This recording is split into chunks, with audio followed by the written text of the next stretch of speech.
Hello there, ladies, gentlemen, and unicorns. Welcome to another Pixel Prophecy stream, and congratulations, Frank, on winning the pop quiz with 14 out of 16 correct answers, and as a very close second, Limbonaut with a flawless victory. 100% correct answered questions. And Cursibu, 31%. Were you trying harder than usual? Or was it, as I think, is the lag that sometimes we have here? Or didn't you try? Did you try to tease out some funny answers? Tutvari is also here, and Bytrot, welcome Bytrot. Thank you for playing, and hello, thank you for being here.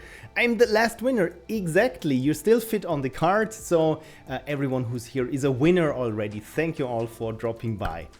And Kersey always voted 3, so.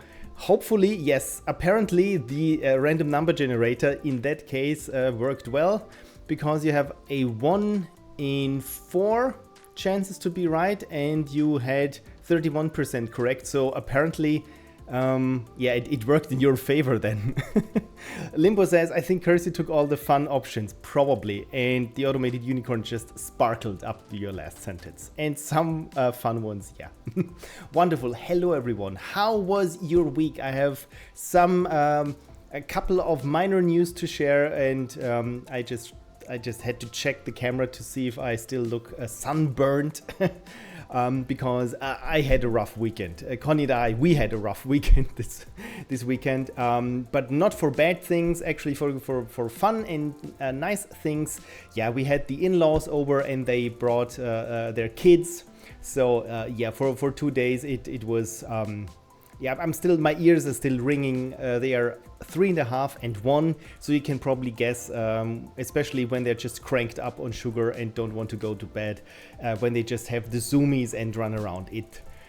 It's quite something. We went to the zoo yesterday, and today we also went to the playground, and it was super hot, and right now it's raining. Thankfully, it's finally raining, because it was just so hot. So yeah, I don't know for how much longer my coffee will carry me today, because with kids and my sleeping rhythm, yeah, this does not connect at all. So yeah, I'm glad that I'm back to normal. I had my nap, because I'm at an age where having a nap is the healthy choice to take. So yeah, I'm glad you're here and that I'm here.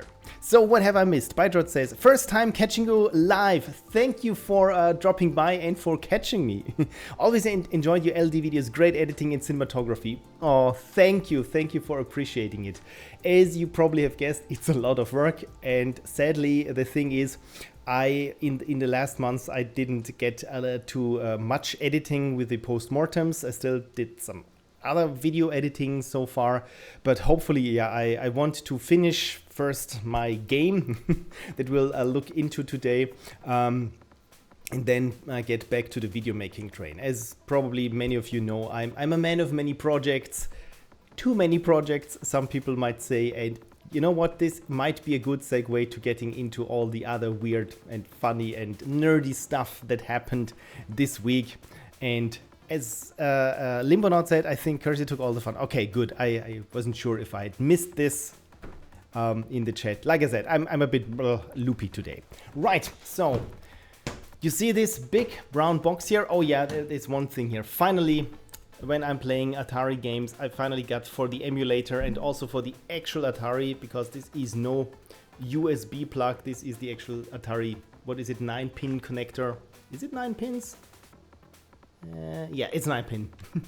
So yeah, of course this is not an original one from the 80s, but it was, I mean, it does have the Atari logo, and it says here copyright Atari.com on the bottom, so it's as close as you get to the real one.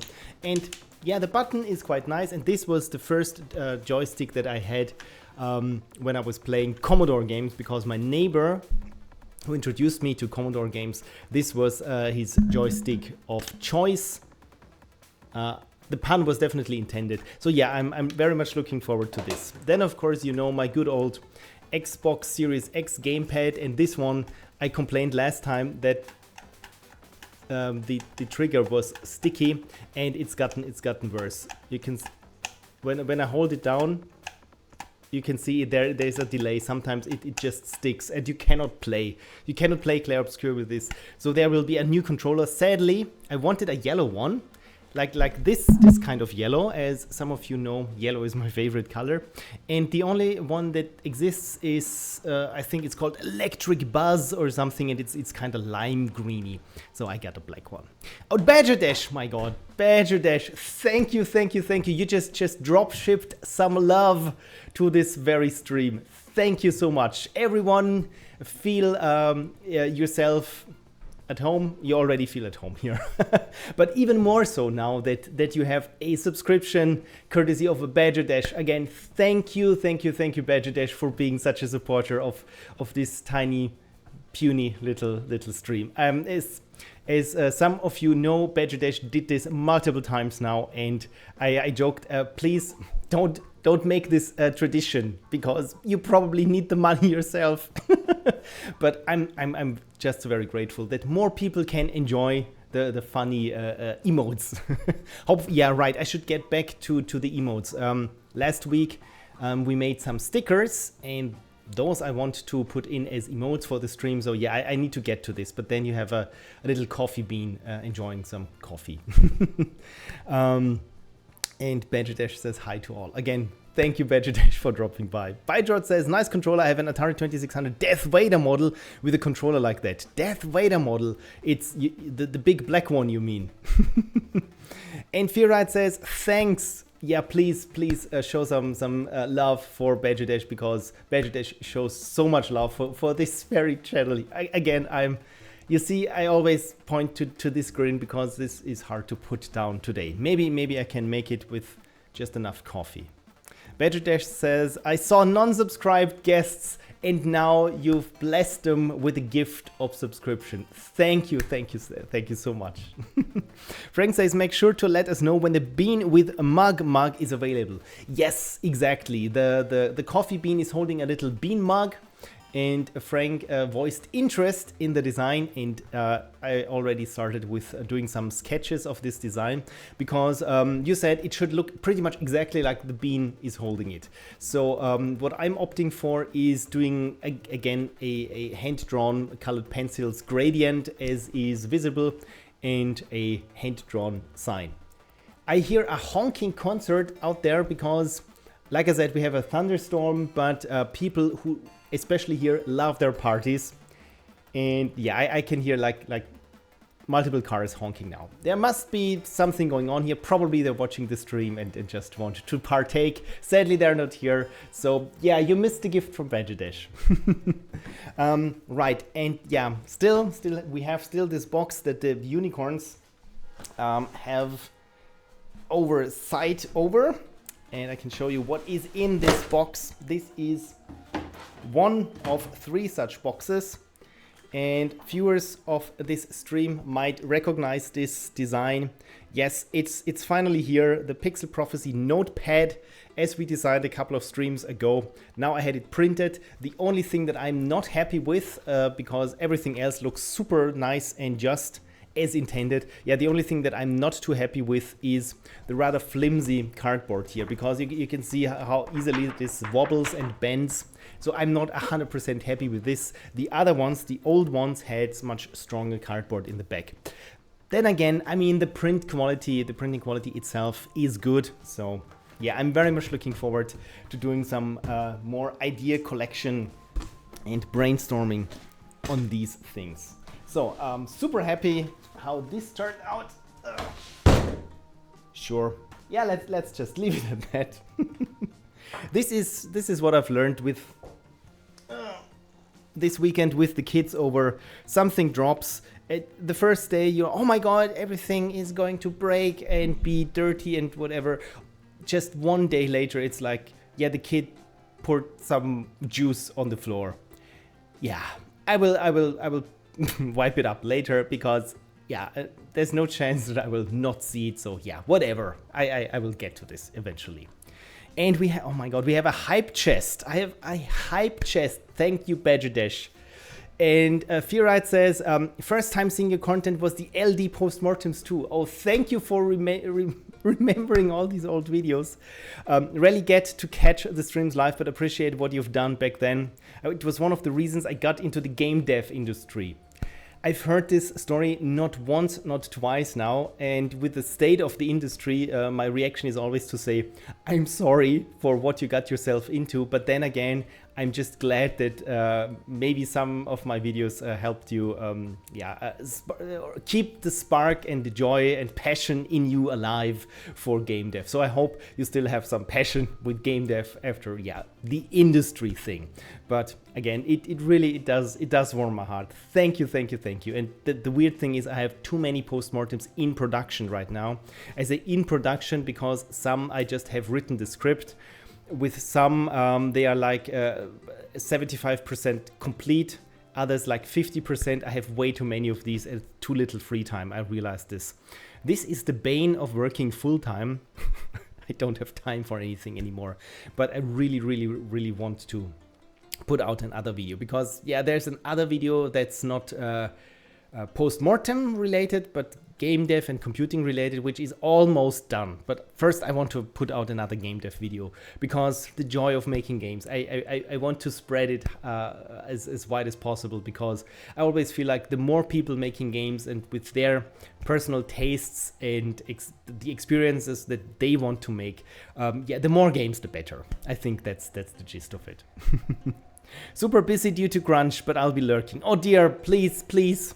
I wish you all the best for crunch, and I really hope that it's not going to take too long. But if this stream here where I just babble on in some long forgotten tab in your browser or on your device, I'm just happy. Yeah, I'm crossing my fingers and squeezing my thumbs, as we say in German, that everything goes well.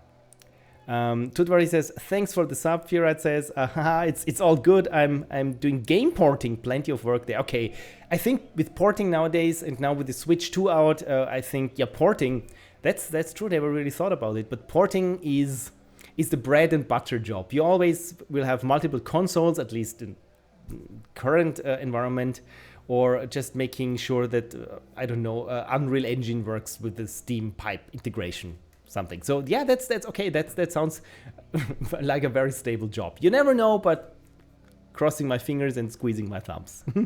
Frank says, in 30 or 40 years, when you're retired, you'll have time to finish them all. Exactly. It's it's like with my father-in-law, who had a countdown of how many seconds he had until retirement, and now that he's retired, he's catching up. So I'm very much looking forward to this.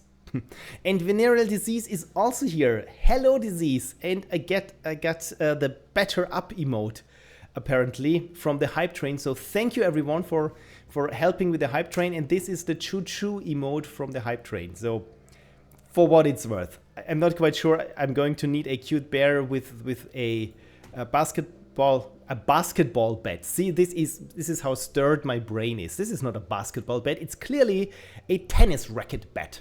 There we go.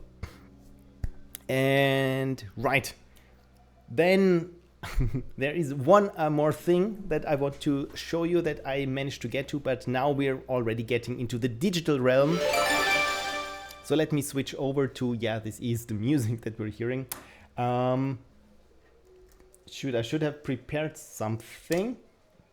Right, so for my upcoming game, that is the Wizard's Beans, I already started doing a press kit, because that's apparently, I've heard it multiple times, the first thing you need is a press kit, because if the text that you have in there is rather complete, you can just copy and paste it for all other stores and platforms that you need. They are singing now in a drunken choir, and the thing is they're like 300 meters, that's about 100 yards away from me, across the field, and I can hear the lyrics. Anyway, press kit. So it's games/the Wizard's Beans /press. And I'm pretty sure that I mistyped. There we go. And I made finally this cute little press kit. And being me is, I try to make it as modular as possible. And this is a big old PHP site. Because why not? That's part of the fun. And the thing is, we will reference this a lot. They haven't been this loud in probably a year. Probably it was around this time of the year. And Rockman YND or Rockmemind says, cool, my favorite streamer is live. No, it's just me. It's just me, but thank you for dropping by. I'm amazed how many people are there. We are in 2 digits realm nowadays. This is insane. Thank you everyone for dropping by. And Limbonaut, did I say hello Limbonaut? Because I've seen the green before. If I did not, then hello Limbonaut. And drunk people or planes flying over, which is best? With the planes, you know, I mean, they are annoying, but you know they're done at some point, just starting or landing. With drunken people, with a sound stage and a microphone and way too loud speakers, you never know when they're done. Yeah, someone's now making announcements through it. I hope I can. Do you hear this? I hope you don't. I hope you don't, because if you say you don't hear the thing going on outside, I try not to get too distracted, because it's probably distracting for you. Is me getting distracted by it. Anyway, so just to quickly show you, because I thought if I have a page like this for a press kit, if any of you needs also a press kit for the game, it's quite modular. All you need is some place with that runs PHP that you can put it up on. Let me show you first the source, then I can show it to you quickly. So I mean, it has 2 files. One is the PHP file and one is the style sheet for CSS. So essentially this is how it works. Underneath you have resources and paths for screenshots and key art and logos, and then you just say which of the modules you want to show. Like here, yeah, we want to show a description. Since I do not have any videos, I just say false, or I will never have coverage with this game, so I set it to false. And from then on, it's just a bunch of fields that you fill out, content description, just put in some PHP, features, history, and so on. And all the other things like the gallery here, when you click something, of course, it opens it up as a screenshot, or where it says, it groups it to key art and logos, or you can say download all in a zip file. This is all done via this PHP thing here. So if there's interest that any of you need something like this, so yeah, there is a lot of PHP already, CSS in this PHP already, but most of it is semantic, so to speak. So I mean, we have here like 2-column gallery and that sort of thing, but all it does, it makes 2 columns. But if you want to change the colors and the appearance, just use your own style sheet if you have one already, and then it just plugs in, and hopefully, fingers crossed, hopefully it works. And did I even have, yeah, you can even have certain wildcards in your text. When you write something out, where do we have it? So for example, it says here, clearly credit dev as the creator, and whatever you used for developer, it puts in there. And many things, many fields are just optional, as you can see here. Right, what have we missed in the chat? Okay, Frank says we can hear it quite softly in the background. Okay, again, I will try not to heed it too much attention, but if they start shooting fireworks or something, I probably will comment on it. Pop in Phil streams, says Cursey Boot. Yeah, that's a party that I see over there, probably with less health and much more mana orbs. Rockmem YND says, I might not dev much, but I find you so inspiring for my open source disease modeling work. Open source disease modeling, it's something that I've never heard before, but it sounds super interesting, which also includes a lot of coding. Keep up the good keep up the good work. I'm just doing, you can see here, press kits everyone has done probably better than me. You're doing disease modeling, which probably is much more helpful to the mankind as a whole. But again, thank you for calling me inspirational or inspiring or keeping up to keep up the good work. My God, yeah, my English ain't speaking today. Again, still have some coffee left and water, so maybe that's my problem. Not enough caffeine, that's the problem. So this was one part of my this week's nerdy nights. And the other thing is that I finally moved away from SoundCloud. As some of you might know, SoundCloud is the service that I've been using for probably 7 or 8 years. I was a paid SoundCloud customer with a subscription and even artist label thingies. And turns out at some point they snuck in that they use tracks for AI training. It's not AI, it's machine learning. I always say it wrong. So if I say AI, unless it's game AI or something, I'm talking about machine learning and large learning models and that sort of thing. So yeah, and this, I mean, I'm just a small fry. No one is interested in my music, especially not someone who's making AI. There, I said it again. Machine learning music with it. But it's just sorry, I'm just so exhausted.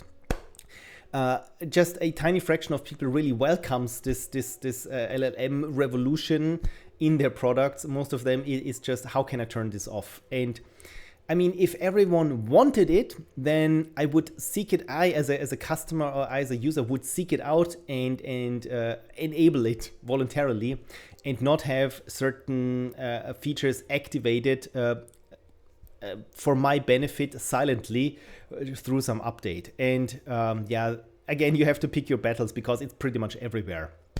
So I thought with SoundCloud, you know what, the $10 a month that I roughly spent on it is probably better spent elsewhere, and I'm looking to put it into an Aftermath subscription instead. Aftermath.site, I think.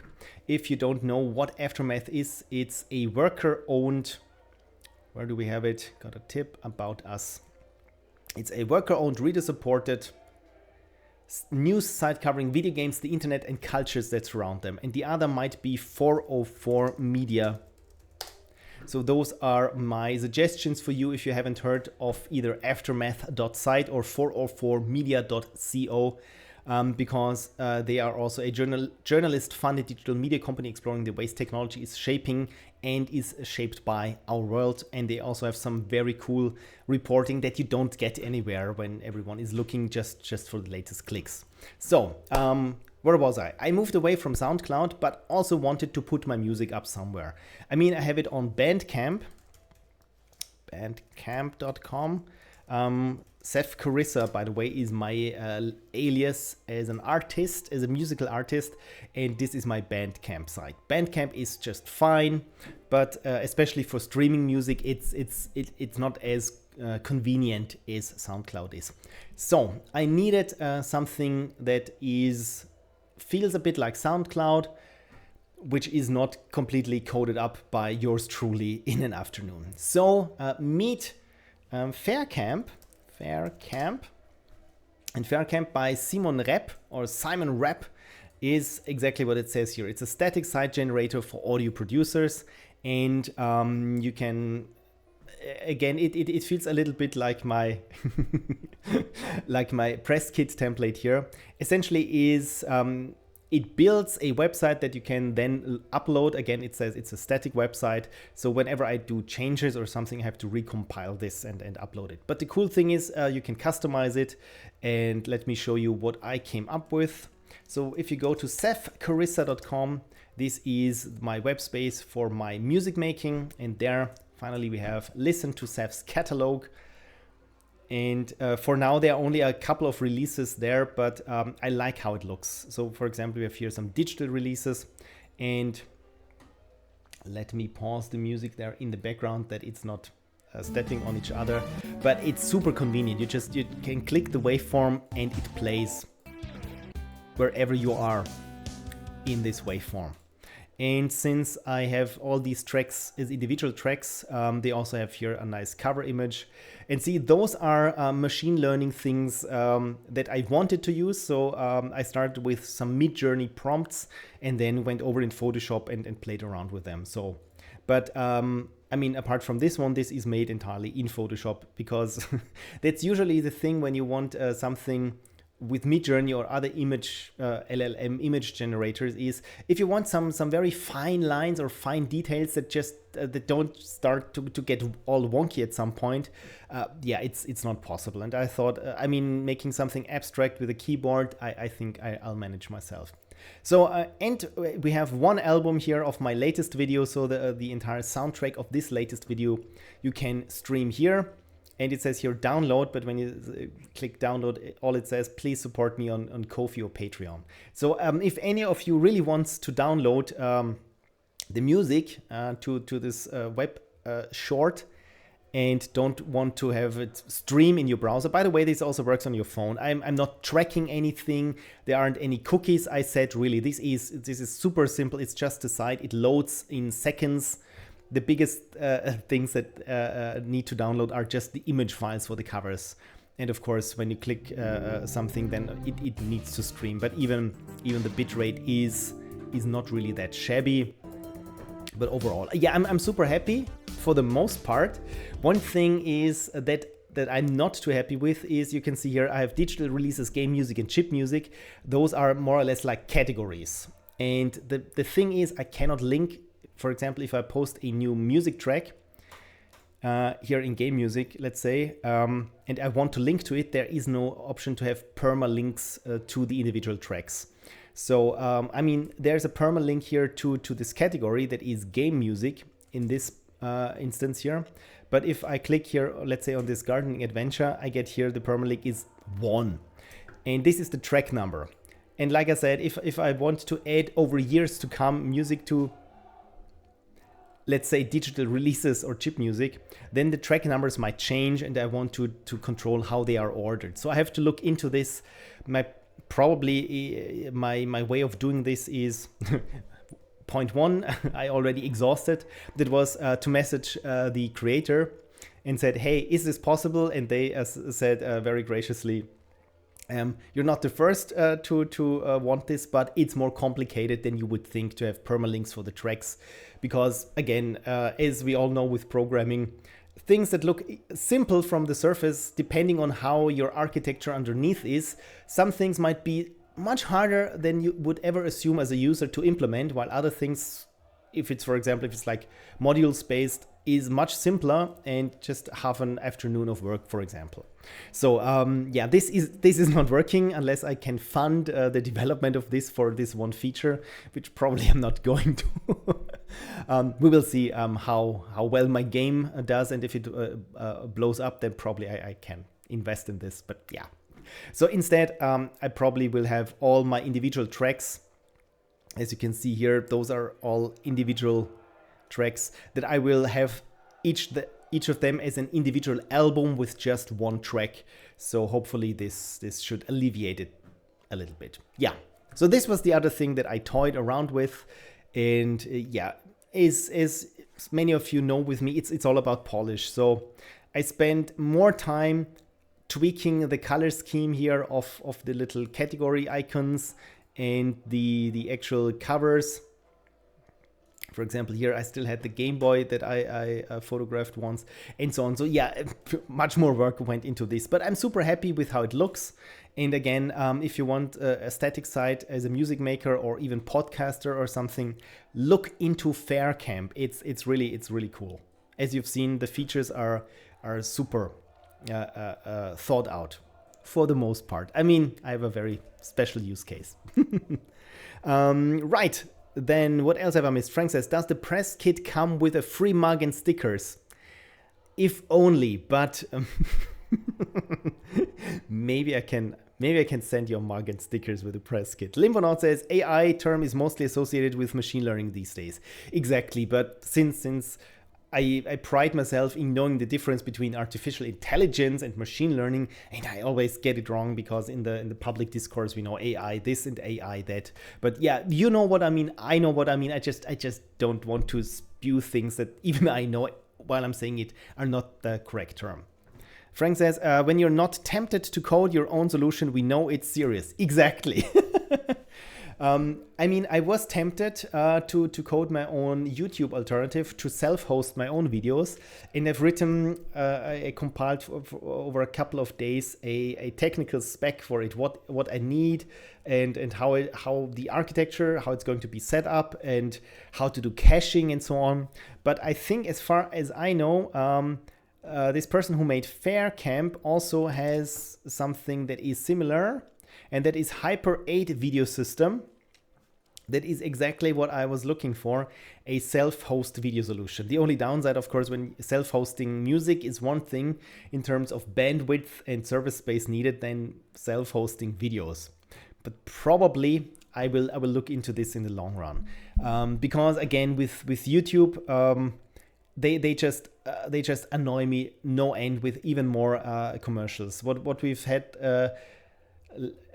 the other day, 2 days ago, was you have a playlist of videos, and every single video was like 15 or 20 seconds long, and after each video were two commercials, and of course it always was the same two commercials, and after 3 15-second clips of old vines, I just thought I can't take this anymore. Also, I don't have my videos monetized on YouTube, because again, I don't like watching commercials. But then, of course, nothing stops YouTube to say, oh, you're not monetizing it. You know what? Let us monetize it, and you see nothing of the proceeds, and still people will be annoyed with commercials. And yeah, this is why in the mid to long term, I want to see if it's somehow possible to self-host my videos. Probably I will still upload to YouTube, but only to also be there, and then hopefully direct people to say to my side when I say, hey, do you want to watch this again without commercials? Just come over. It's nicer here. So at least that's the idea. Lady Mistleaf is also here. So many people today. It's wonderful. Thank you for dropping by. You know what? We should do some game dev then. Lady Mistleaf says, I remembered your stream today, but then I remembered I was low on meds and had to get my prescription filled. I hope you did, because of course prescription is always more important than just me rambling about stuff. So again, thank you for dropping by. Like I said, it's amazing how many people are joining today, probably because I just said game dev. So you know what, after talking, beating around the bush, as we say, let's do some game dev. So I said main menu with HTML. Why HTML? What engine? How is this going to work out? But first, Lady Mistleaf says, I have my meds, all good, wonderful. And what game dev project are you working on?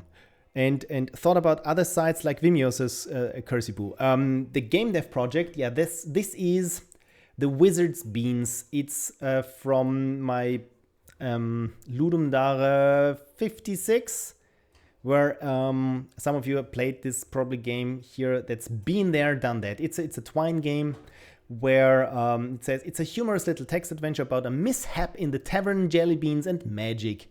And because I was ranked way too high for what is good for me, of course, Hubris started calling my name, and I thought I can just add some more puzzles, make this a little bit more polished, and finish this thing relatively quickly. And yeah, this was like last year. And the good thing is here, this is how it currently looks like in Twine. So for those of you who don't know what Twine is, it's for making text games, for making interactive fiction.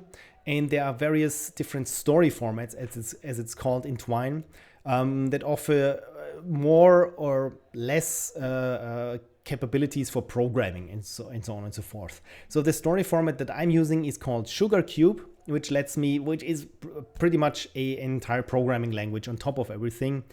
And on top of Sugar Cube, I can even do my own JavaScript functions.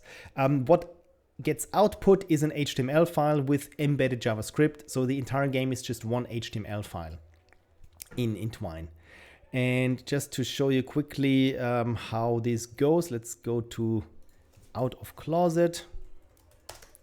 So yeah, this has grown substantially from this LudumDAO project. And you can see here there's a beta test questionnaire. So this is getting close to the beta test. So what the game is, as you can see, is it's a text adventure. It's a comedic text adventure where I can say, let's say there are 2 doors. Let's go into the other door and see what's there on the telescope. And oh, there's a symbol, a strange symbol there on the telescope.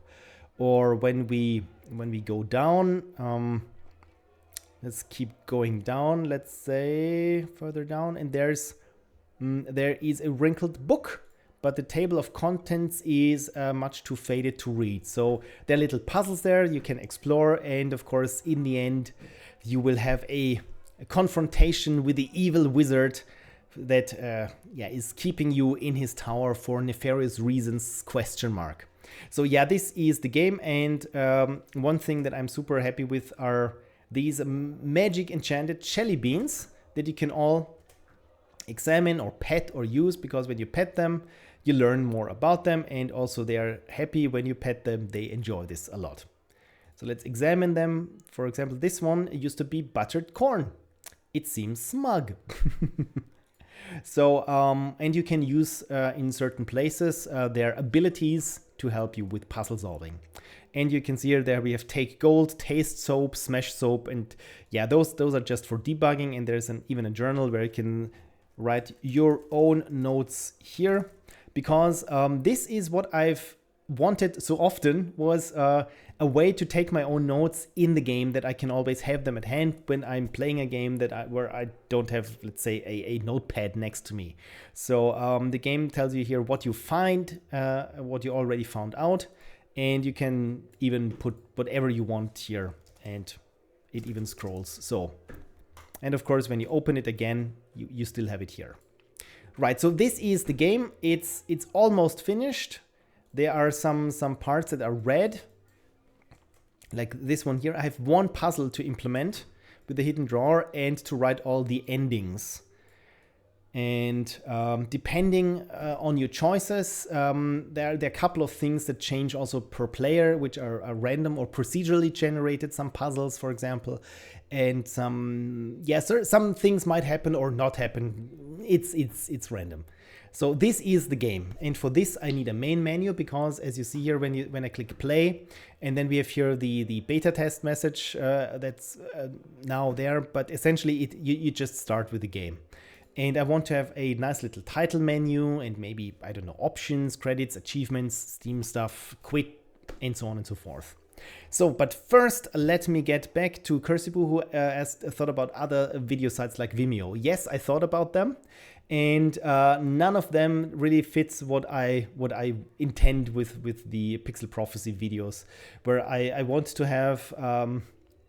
I wrote this all down, but I looked at a couple of different video platforms. There was even of self-hosting what was it called? It's I think based around ActivityPub, something like Mastodon, but for videos. And to run your own server, probably you have to be a proper web developer and know more than I do.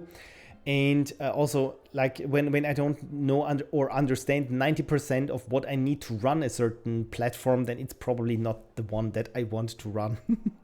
So yeah, instead I want to look into some site generator to self-host my videos, because the videos probably won't change, but maybe have features like subtitling, or maybe even overlay inserts, at least in the text spec that I wrote, where it's just the ideas. And what I want is, for example, that with each video I also have a timed track of HTML that I can show on top of the video, in case I want to say, okay, and if you click here, then you can jump to the next video in the series, or something like this. So again, it's a Pixel Prophecy project. It's already thought out to the end. I just need to program it and then have my plan meet headfirst reality and shatter. And Kirsty, I thank you for redeeming Unicorn. It took me a while to figure this out. Frank says the problem with self-hosting these days is that all the LLM companies basically, DDoS the entire web, because of course every single of them has to check all of your site at least 3 times per hour because maybe something changed, maybe there's something new that they can just scrape. Yeah, that's the thing. I've already read some stories of how you can identify all those bots because they don't advertise anymore that they are crawling bots. For example, the guy running the Game UI database had said he finally figured out why the site was running so slow, all the bots, all the time. And there are certain ways to have them just go in circles, essentially trapping them in an endless hall of mirrors. But that's really the thing, because of course then they change their IPs and everyone has to update their blacklists, and it's as we say in German, it's a catch the mouse game. And again, Rockman, thank you for subscribing with Prime Gaming. Oh, this this means a lot to me now that I have like 14 people watching and so many subscribers now. Thank you, Badger Dash, by the way, for turning all those wonderful people into subscribers. And Kirsty says, your note's great. Yeah, thank you. It's the small things where I iterate. And PeerTube, exactly. Thank you, Kirsty. This is what I was talking about, PeerTube. I know too little about PeerTube. Then I looked at other PeerTube instances where I thought, okay, which one would it make sense to host Pixel Prophecy videos? And I didn't really find something suitable because, again, I have a lot of videos, and also since I'm a quality fetishist in certain points, then of course I also want to have more granular control about the viewing experience and that sort of thing. And it feels to me like PeerTube is more concerned with the technical aspects of running videos, but not so much with the creative or artistic aspects that you want when a video, for example, like having multiple subtitle tracks, or maybe even the option to use a different audio dubbing, or like I say, overlays, something like this. Right. So the game is to 90% finished. All it needs is some polishing and of course testing, because again, this has not seen any actual testers so far. Asterisk, Connie, I walked through Connie with a paper prototype of this, which looked pretty much like this, just with less less arrows, where it was a bit more straightforward. But what you're looking at is the entire geography of the game. So, and for this, I want to package it for Steam, that you can just have an exe file that you can run and play it on a computer as you would, and don't have to run it in a browser or somewhere. I also want to put it on itch.io, but there I'm not sure if I should let it run in the browser, or that you can also download a, Windows version or something. Frank says, a paper prototype, as in the Choose Your Own Adventure book version. Kinda, almost. I mean, I had my notes that looked like this, and then I told Connie, okay, you're in this room and this is happening. Those are your options. Which one will you pick? And she said, I would do the following. And then, okay, now you are here and you have in your inventory this. So essentially this was the intention. Of course, as soon as you set out something like this, and then you start discussing and rewriting, and it's more like a discussion.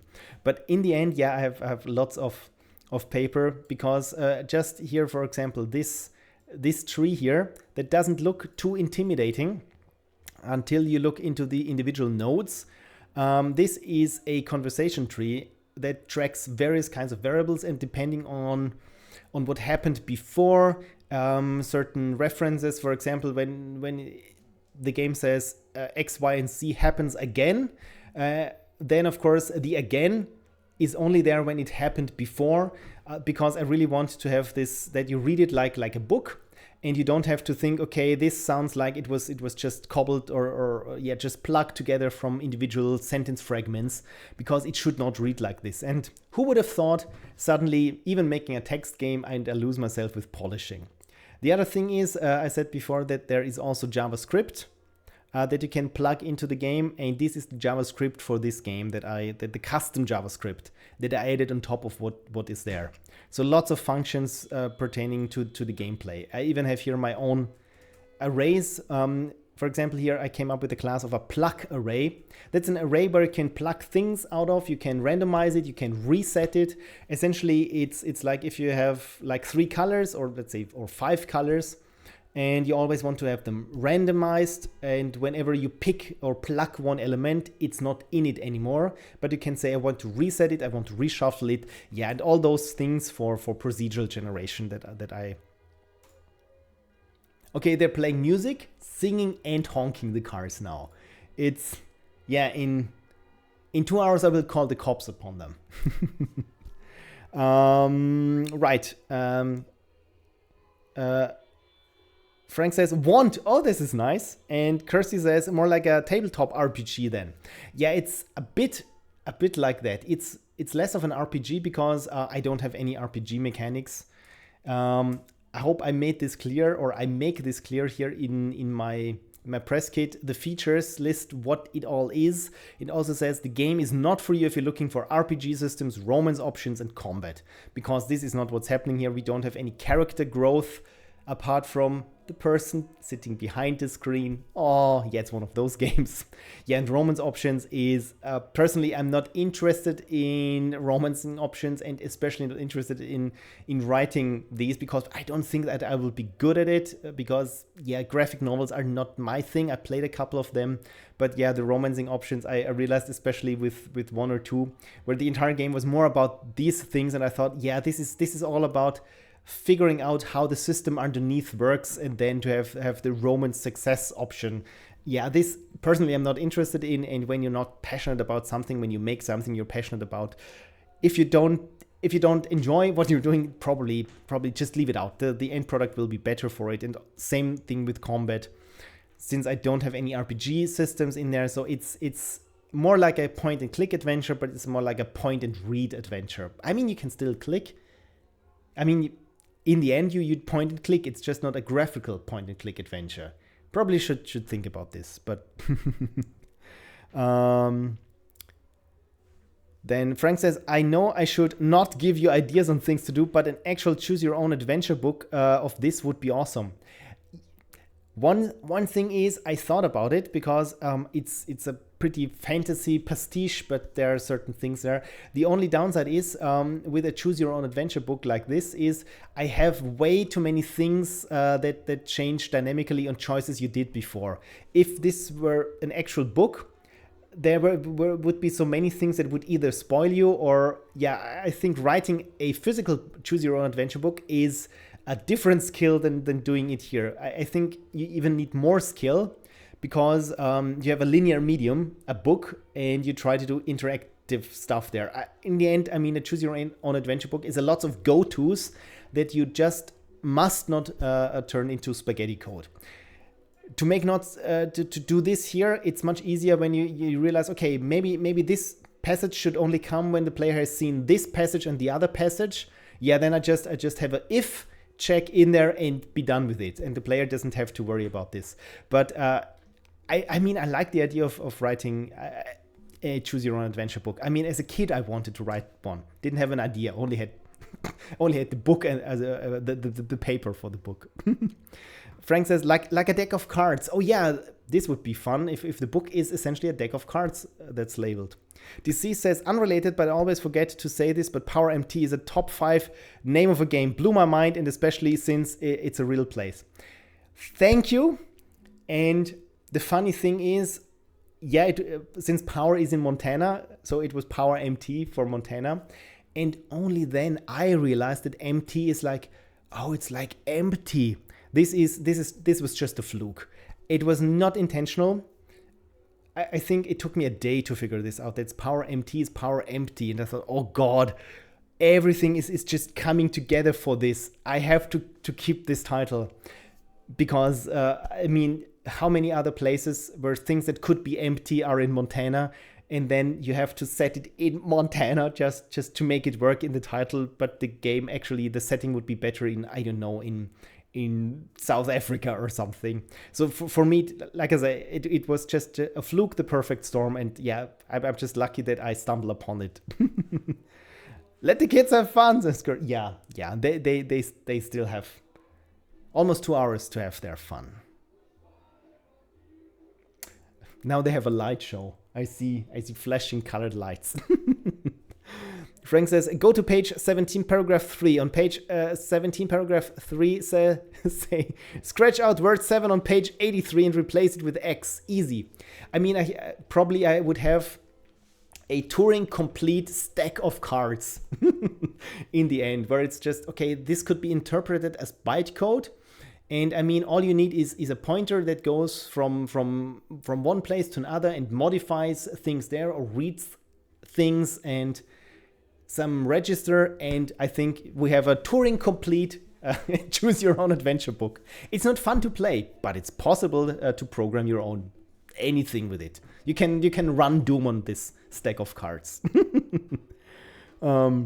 Finally able to catch a live stream live. YNOC4, thank you for dropping by. Like I said, it's amazing. Everyone is here today, and I'm so glad that I'm not too exhausted after having the kids over for 2 days to stream. You know what? I will have some sip of coffee.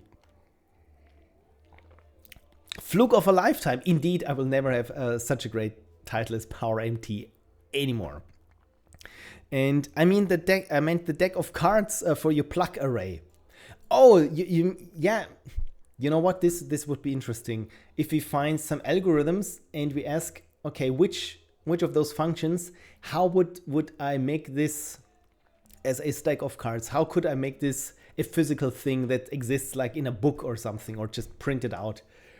This would actually be also educational. Should I ever teach people to program or something? You just pointed me to something. Think.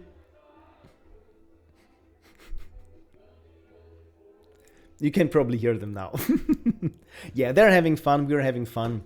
So everyone is doing what their favorite pastime is. For them, it's partying. For me, it's programming and streaming. And for you, it's a mildly interesting a stream that you're mildly interested in. There we go. Okay, so it says title menu.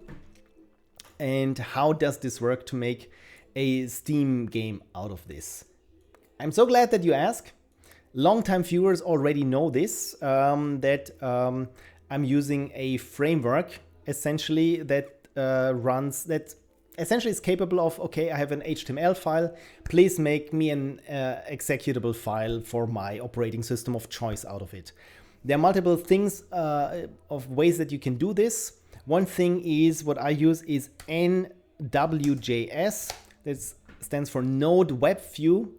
JS, essentially, Node WebKit, not WebView, it lets you call, it says it right here, Node.js modules directly from DOM and enables a new way of writing applications with all web technologies. As I see it, it's a Chromium browser where you don't see it that it's a browser, it only renders the page, whatever the page is. And thank you for feeding the automated unicorn spaghetti. So now with this NWJS, all I need to do is copy whatever this framework is and point it to this file that is my game. Then, of course, my game is, as you probably have seen already, has like icons. You know what? I can switch on the music again. Little graphics and icons and things that make it a game, essentially an audio-visual presentation, not just colored text. For this, of course, I need assets like CSS and images and so on. Yeah, long story short, let me show you. So this is how my build structure looks like. Here, this project files is the Wizard's Beans. This is the actual game, the Twine game, the Twine export. And down here, I have fonts, I have images. Let's say here for illustrations. This one is unused, but here what you can find in the cookbook, for example. So all these images, and they are referenced in this HTML file.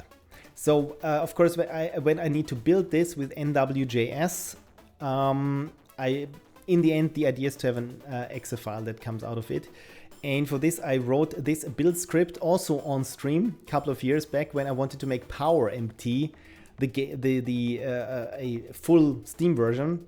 But now I thought maybe start a bit smaller. And this is the Wizard's Beans, what I'm currently working on. So this is the build script that I wrote for this. And the cool thing, I always like it when I can make it in some sense modular, where I can just say, okay, I have here some options that I define, like the jQuery version and which Steam version, or what's the current SDK of the Steam version is, and so on. And once I have filled this in, like here the version string where the assets are and so on, I can first, let me pause the Dropbox, because the Dropbox doesn't play well with this script. And then I can just run it, and it builds everything. It even hacks in an icon. Oh, security scan required to protect your device. Microsoft Defender needs to perform a cloud security scan. Yeah, because I'm using the resource hacker to build something. So this is nice. It says here a security screen because I'm doing things. And it, as you can see, it auto starts this. So this is the main menu that I had for PowerMT already coded and animated. So maybe at some point I will make PowerMT a more complete game. But again, you can see those buttons we coded also on stream, I think, to make it smaller. We can change here the text size. And we even have here a credits page, for example. So this is the menu that I want to customize for this game. And when I click start, it runs here the game that we've already seen. And of course, when I close it, I get here, quit the game, unsafe progress will be lost. Okay, so I updated, of course, before the stream, the Steam SDK and NWJS and jQuery and everything to work with the latest and greatest version. And of course, this broke everything. And in the end, it turns out it was just one thing that was throwing it off. And you probably can guess it when you look at here the path name. It says here the wizard-s beans. Yeah, I had an apostrophe there. And of course, when you work with strings and having apostrophes, suddenly it's like baby's first MySQL injection. But utterly, untargeted. It just breaks. And you don't know where it breaks. I had to trace different error messages just to figure out what the problem was. Because this was just one part of the problem. The other part is, as I said, here in the build. This is how the folder looks after the build. And here in the package JSON, in the package manifest, and here the name was not here the Wizard's Beans, where the apostrophe is not a problem. But look closely what happens with the apostrophe now. And here a typographically correct apostrophe and not the ASCII apostrophe. And having this thing here made the ndubs.js not launch. You don't get an error or anything, it just boop, and is gone. And you have no idea what the problem is, and then you start deleting lines, and it's, yeah, the good old debugging thing. And it's not even the problem that it was the encoding was incorrect. No, just don't do this here for the Windows, the window title name. Who would have thought? Probably everyone but me. But yeah, this fun with Phil. Right. What else have I missed? Limbonaut says ramen. Yes, no luck yet for the ramen. But is it on my list? No, on my list is Apfelstrudel, Schnitzel, spoilers, wrong layer. Those are the things that I need to implement into the automated unicorn. Yes, I need to implement into the automated unicorn and ramen. Because the automated unicorn is a glutton. There is no bucket empty, bottle empty, or glass empty. That's the thing with PowerMT. It's such a singular name, and like I said, everything just fit together for this game. However, there is a nothing AZ. Nothing Arizona, but I'm not sure if AZ, not even easy, nothing easy would be maybe perhaps a little bit fun, but yeah, sadly. Lady Misliff says, any chance I could hire you to compile to EXE once I actually have a game ready to ship? Yes, or I can give you this build script, because the green things here you see, it's heavily commented because it's a Pixel Prophecy, and especially it's meant for future Phil. that future Phil cannot hate on past Phil. So this is why everything is commented. But I mean, I can try, yes. And one thing, by the way, that is kind of cool is there is this framework that is called Greenworks. And with Greenworks, you can have an HTML-based game. That's why I'm using NWJS.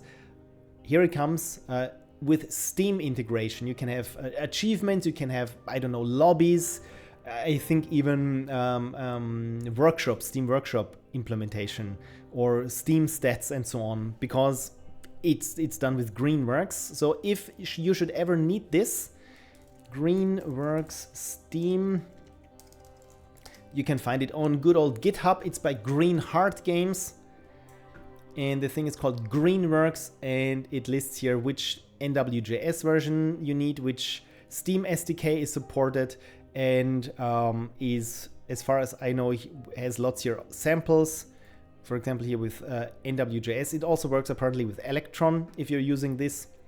And yeah, has a little sample there, and from this was how I started doing things. Of course, when you do Steam achievements, you have it also in the Steamworks backend with your packaging and so on. So this is probably not what I'm going into today, because yeah, the Steam backend, I have to refamiliarize myself with it. The last game that I shipped was Finesweeper. That was 10 years ago.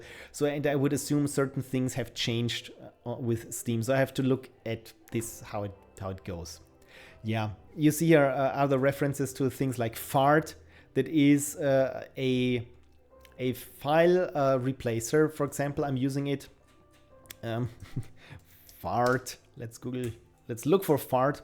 Whenever I have something like here in my HTML files that starts with $3 and is called main file, because again, this, like I said, everything is super modular, so that everything that I have here, like the project source path, the assets path, whenever I change something here, nothing breaks later down, because it always references these things. And this means I have to work with wildcards also inside my HTML files, which makes it a bit hard to debug, because I always have to compile it, which we're getting closer to how this is set up.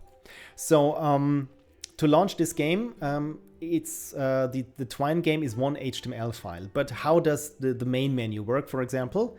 Glad you ask.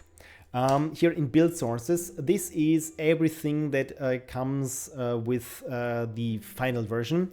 That is just, like I said, the exe file that you get, that it's called the Wizard's Beans, is just the nwjs.exe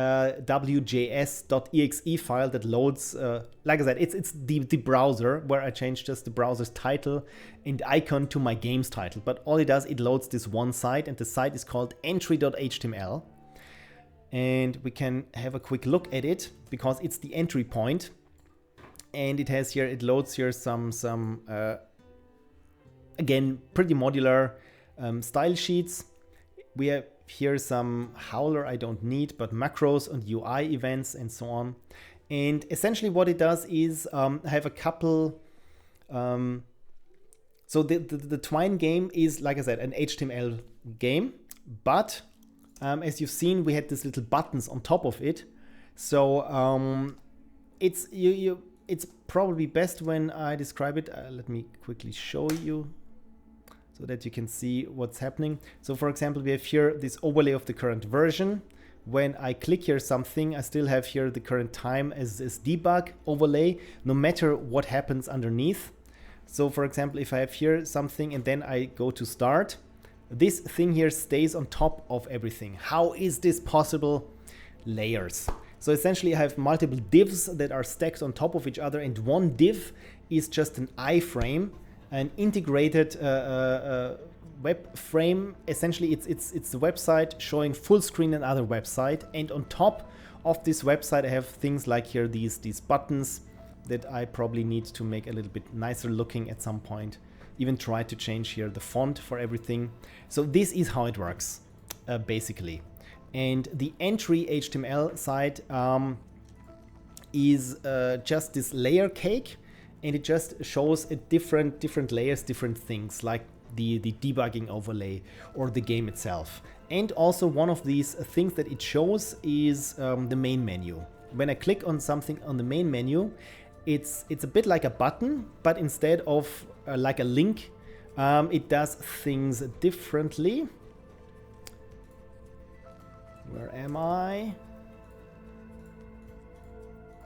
Build sources. So let's say here I'm in the title menu, and the title menu again is this is the title menu for this game. So what we can see here, we have a class that just says UI button. It's the title button. They all have the title button class as well. I don't know why, but it just says here ID button, start button, settings button, credits. And when I click one of these things, instead of loading a different web page, all I'm saying is to the parent is, hey, please dispatch a UI event to the parent. For example, hey, fade 2 over 3 seconds to this other file. And here it says macro main file. And the macro main file, see, it took quite a while to get to where things are here in the macros. You see here, the app name is here a token that gets replaced by my build script. The main file is a token that gets replaced by my build script, and so on. So this is why it's not working when I just run here the entry in the browser. It shows nothing. But I can run at least the title menu. But when I click things, all it does, it dispatches a message to someone who is not listening. That's the thing. Right. So this is the idea behind it. And all I want to do is make this title menu. Finally, after 1.5 hours, we're here where I'm actually doing the thing that's in the stream description. What else have I missed? Noodles. Noodles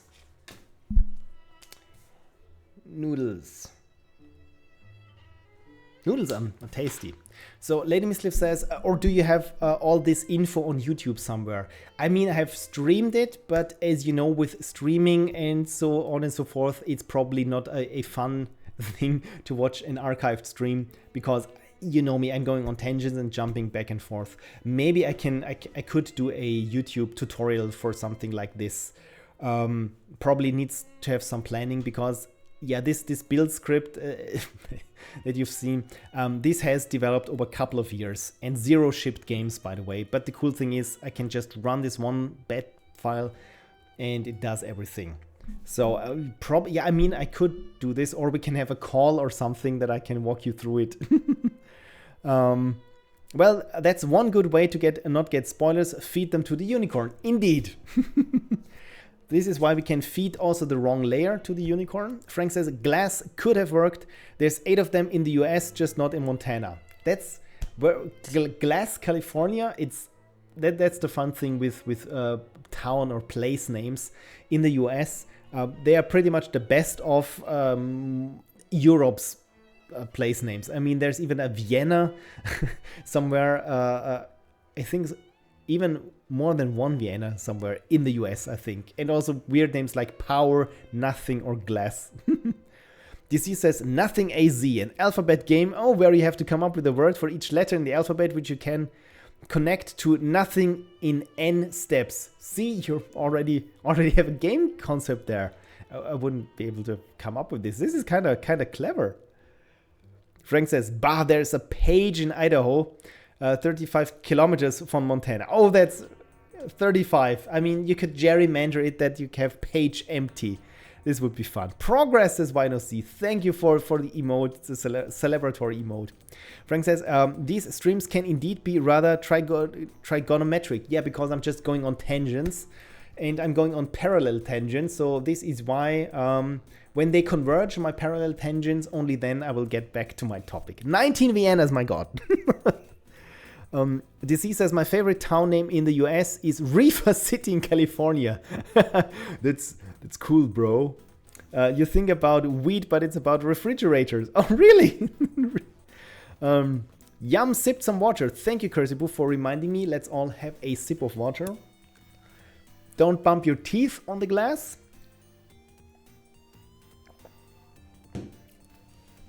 Good. Okay, so how is such a title menu made in HTML?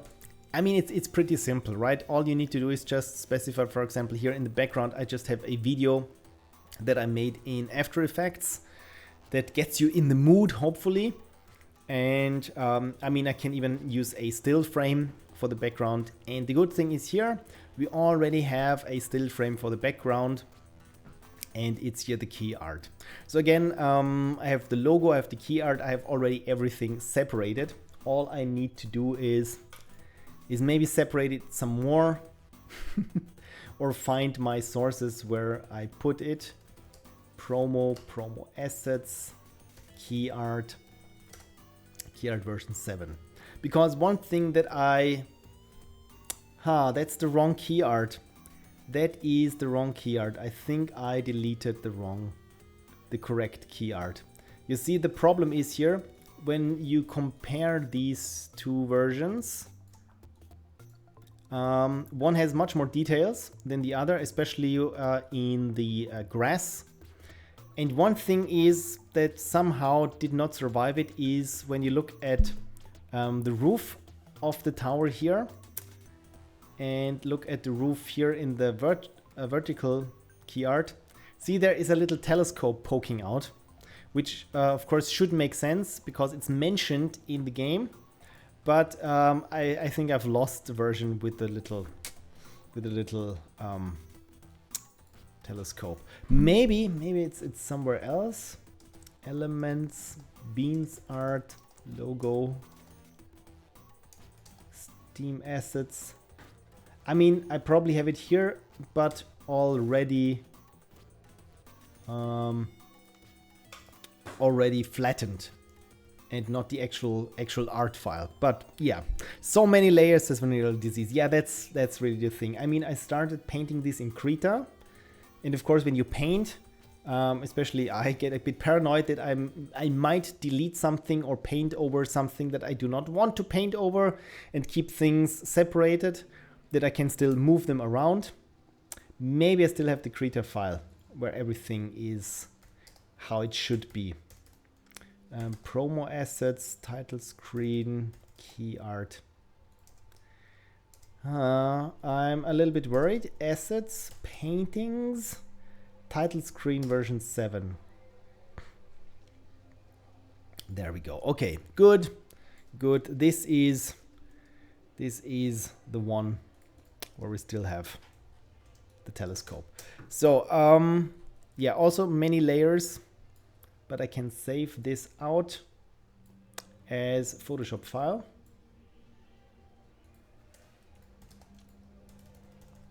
Promo assets, key art,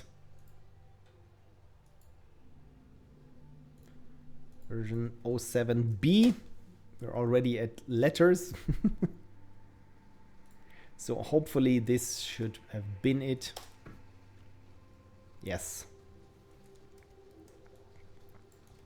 The only thing here you can see there's a bit of a transparency problem with the tree, because I painted it with assuming everything would be on the blue background, and there you can't really see that that you have somewhat, yeah, some transparencies there. Frank says, why is there no Molu in South Carolina? Mollusk, you mean? If you need a certain place name, I think you have to start with the place name that you get, that maybe works, and then figure out the story from there. Too far away. The C says, I think it just means we all move to South Carolina and start the Molu commune and eventual mollusk cult. Yeah, sadly, this sounds a bit like a project. And it's already hard timing my best friend's visit. If some of you may know, I like sci-fi games. It's all one word. That's a good friend of mine. That's Jürgen, and we mean to visit each other for, is it now 3 or 4 years now, and it never worked out because both of us are super busy, and starting a commune with more than one person is a bit of a project. The city name state game jam would be pretty fun. Okay, this would be nice. I mean, who is this man called Hatton? I mean, there are many. What was the other thing for a game jam? Start with a pun or something, which probably best works also for comedy games. So, okay, this is also what I want. This painting here is my title screen background. Maybe when I'm feeling especially motivated, where are they? I can have some like moving clouds and have this as a video or something. But for now, you know what? I will just say, you know what? Let's use this as a still frame. So one thing is, since I'm a colorist, you cannot get the colorist out of fill. This means I painted this in a certain color space that does not translate when I just save this as a JPEG. Also, it's 16-bit. Let's make this 8-bit per channel. Yeah, the color profile is, you know what, probably I should convert this color profile. So the color profile that I'm working in is the Krita 2.5 LCMS sRGB built in with linear gamma. And I need to turn this to sRGB. Should look exactly the same. The only difference is how colors blend together. I think I've shown this before why I'm using this. So just quickly. So here I paint with red, and on top of this red I paint with green. And I mean, it's kind of trippy, but you see what is happening here at the edges. We have here in the middle, it goes to yellow between red and green, and this is actually how light behaves. Let me show you how this exact same thing looks when I'm doing it in Photoshop with just the sRGB Photoshop settings. So I'm painting here with red, good. And now I paint over with the same green, or this green, and suddenly you see this, it goes to black almost, which is incorrect. And this is why I prefer this color space over the other, because it's nicer to work in. It's more not realistic, it's just how you would expect colors to work. So this is the reason why I'm working with linear blending. Anyway, colorist Phil rant over. Let's save this out as a JPEG image for now. It's still in 16-bit. And put it where we can find it. So assets, no, it's build sources, and there I have title images. Let's call this title screen BG. So just that we see if this is actually working. So title images, title screen BG. Apparently I forgot to convert it. This is exactly why I wanted to convert it. I just showed you why I am working in this color space, and then, okay, so now sRPG, save, and now that we look at it, yeah, now it looks correct. What else have I missed? Pixel Prophecy community jam theme idea. I mean, I have a couple of game jam ideas. So maybe I think that the Pixel Prophecy game jam at some point, it will become a reality. Again, I need the time and space around it to also play the games. And I don't think we will have a rating or something, but it would be nice to have a Pixel Prophecy game jam at some point, I think. Then DC says, it would be a fun weekend, to be honest, many talented devs in this community. Absolutely. Like I said, I'm blessed with all of you that you are here collecting and hopefully connecting with each other. The more the merrier. The more games, the better. Yes, says Frank, but we'd spend most of our time trying to think of the best title. And if I'm on your team, I'm the one who second guesses and says, is this really the best idea that we can come up with? Let's brainstorm for 2 more days or something. No empty promise either. Oh, damn it. Empty promise. This would be fun. DC says, is the CIE lab space used much in the industry? As far as I know, not at all. Not as a working color space, at least. I mean, maybe in CGI, as far as I'm concerned, but the color managed workflow is mostly ACES in CGI. Or what has started to come up is this OCIO, the Open Color Intermediate or Transformation. It's an open source color management that tries to do pretty much the same as ACES does, so that all the software that implements OCIS, or OCIO, not OCIS, essentially has the exact same algorithms behind it. So it's not like what Resolve, DaVinci Resolve, the coloring software, is doing, and then you open it up in Premiere, and who knows what Adobe is doing when they say they have now color management. I mean, it's gotten better, but still.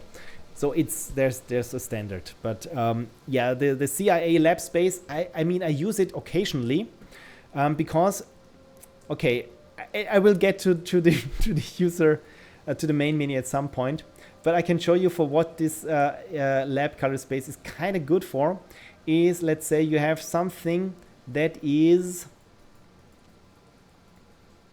monochromatic. Let's say you have something that is a bit noisy. So you have some sort of color noise. I mean, now that's maybe that's a bit too much. Let's say you have noise, and especially the problem with digital camera noise is, that's the wrong filter, is that especially you get some weird red pixels that are overly strong and so on and so forth. So add noise. So we fake some noise here and say that the red pixels, for example, are overly saturated. So this might be, okay, not a real world example, but something along those lines that you might see.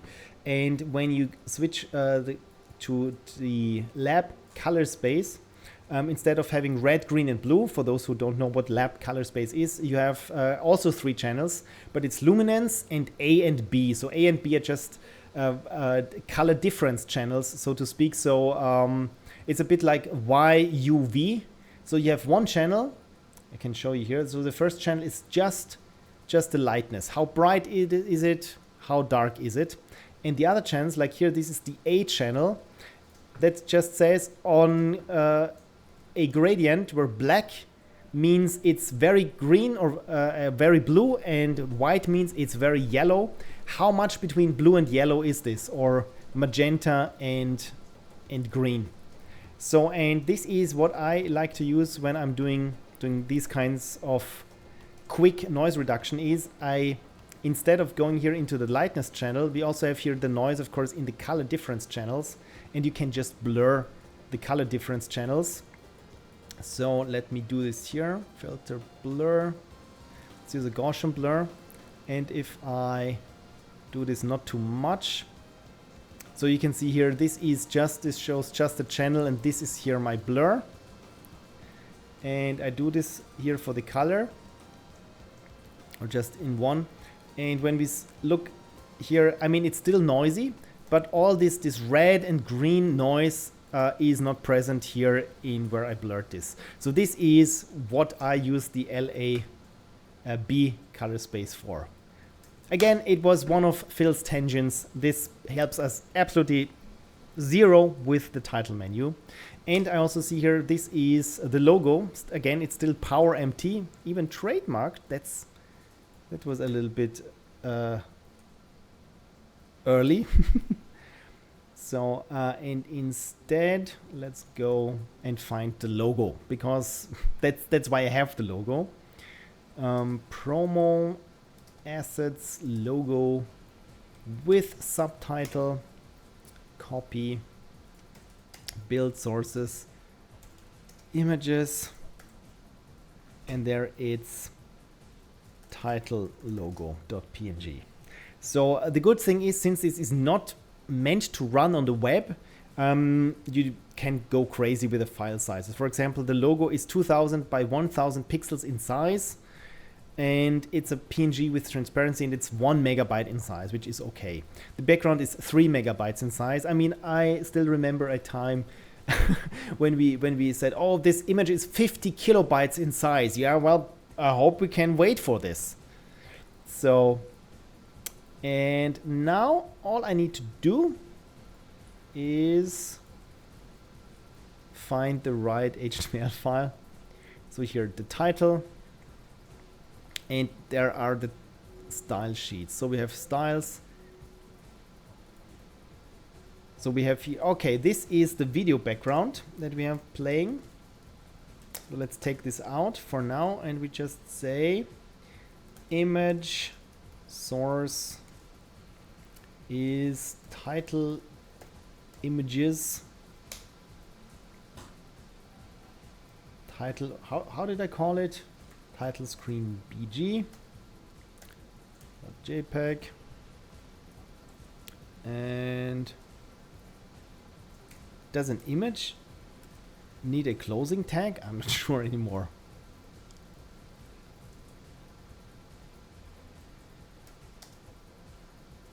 Apparently it needs something. it's not showing us anything. Only that it can't find it. So title imgs. Yeah, that's a bit better. So the rest is now working with CSS. So I called this ID BG video. If I give this the same ID, maybe the style sheet should scale it. Look at this, and it scales there with our frame size. This is good. What have I missed in the chat? 2-day game jam plus extra 2 for pondering. I mean, this would be fine, right? This is a game jam where you can take all the time that you want for the idea, but then you have 2 days to make it a reality. So in the end, it's just people waiting for the perfect idea for over a year. I mean, hi, probably that's me. Frank says cake. Yes, the automated unicorn eats cake. DC says interesting. I found the research on the CIE.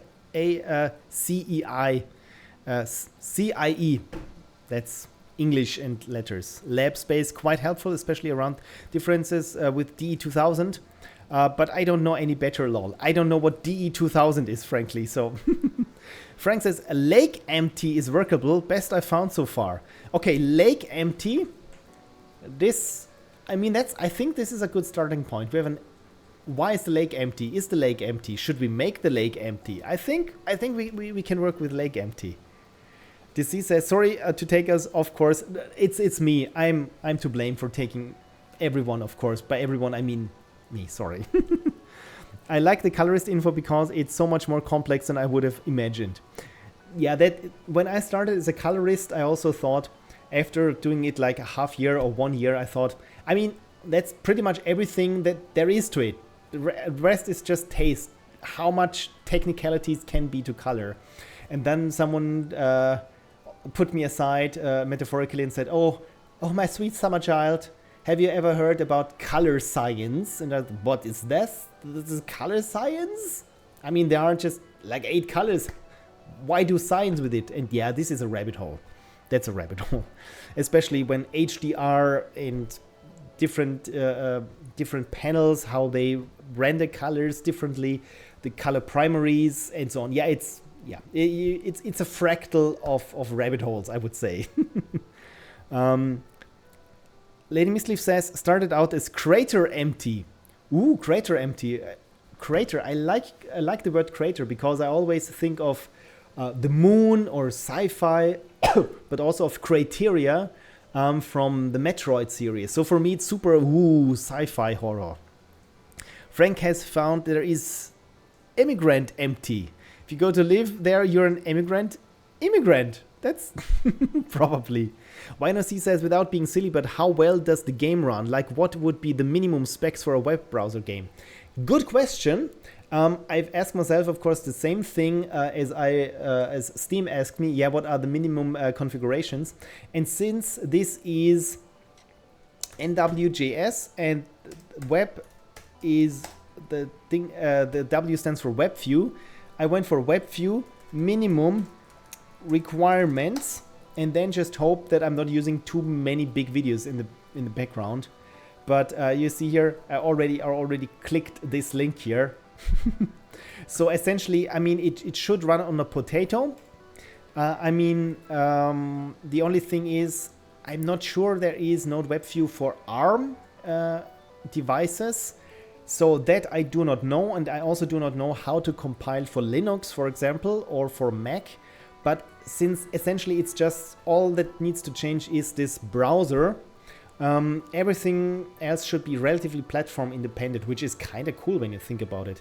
But yeah, my minimum specs are essentially if you can run a browser, it probably could run my game. Of course, there's music in the background sometimes, and maybe I will layer an ambient soundtrack and music. Hopefully, I don't know how much music there will be. Again, that's polishing and so on. But yeah, probably needs to be a little better than a potato. A potato with ketchup. Let's go with this. Ledmisliv says, I need to look into this as well. I'm making a web game as well, although mine runs strictly in a canvas window. Yeah, with canvas, it's something different, because with canvas, I don't know how large you can go on a canvas, because to my understanding is canvas can be, but is not always GPU supported, or let's put it differently.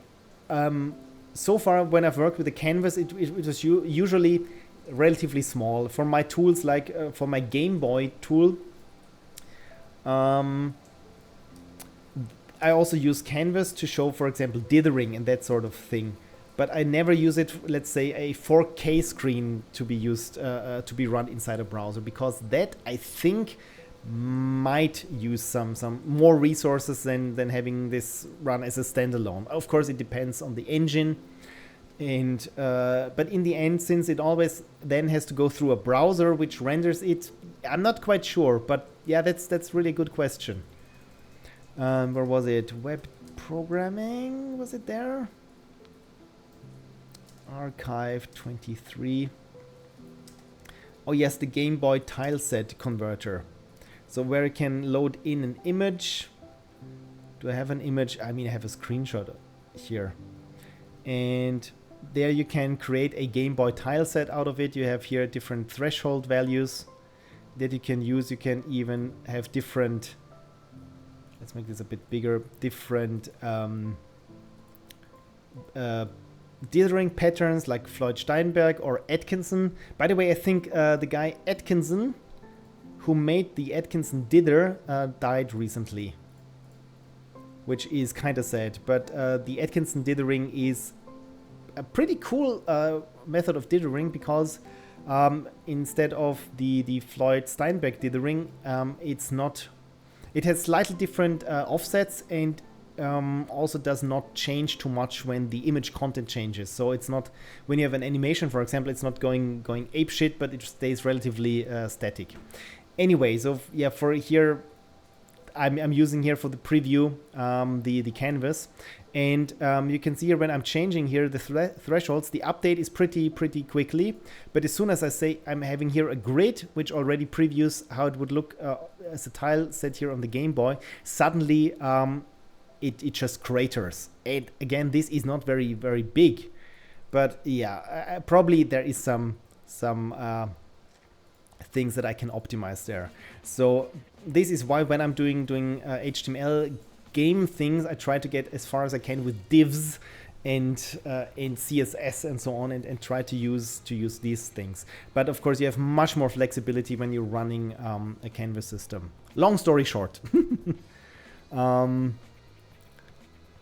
Frank says, I think testing is the only thing that works. Exactly. In the end, you have to test, especially on old hardware. When you have an old notebook somewhere or a netbook from 10 years ago, if it runs on this, you're home free, I would say. The biggest mistake that you can make is the one that I make, that I have a super beefed up system, because when it starts to get choppy on this beast of a machine, everyone will already have a slideshow long before I notice a hiccup or something. So this is why I usually try to test it on my Windows Surface tablet. If it runs on this, then we should be good. I need 1 RAM and 1 CPU. Thanks. Exactly. It's just a handful of RAM, please.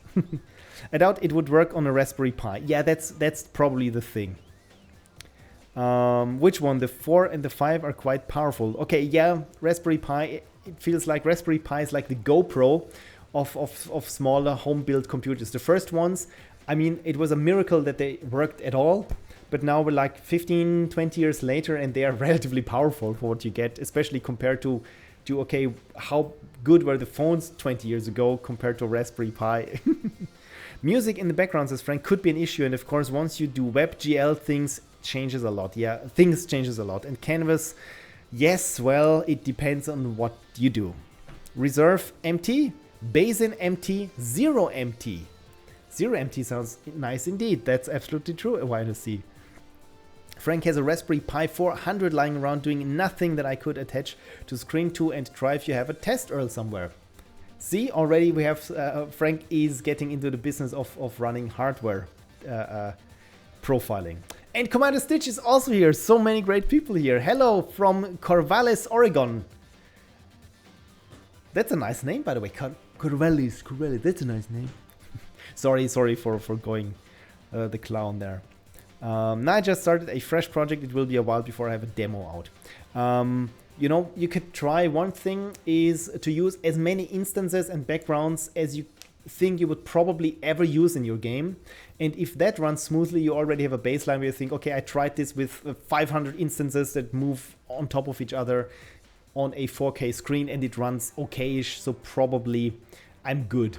But yeah, it's the question is you should start profiling or optimizing when you're done with everything. But then, of course, you already have made some decisions that you cannot take back easily anymore. Yeah. New project has smaller scope. Same with me. I'm making a text game and it only took me 1 year. Frank says, right, I have an EEE PC 900. I think I'm not sure about getting anything current working on that. I'm on vacation, says Commander Stitch, visiting my grandparents. Thought I'd tune in. Thank you for tuning in. This is, I hope your grandparents are not too dismayed that you devote some time to this rando on the other side of the big pond. But I'm very grateful that you did, and all the best all the best to your grandparents. I mean, warmest regards to grandparents. Despite they don't know who I am, I don't know them. But you know what? Send them my regards.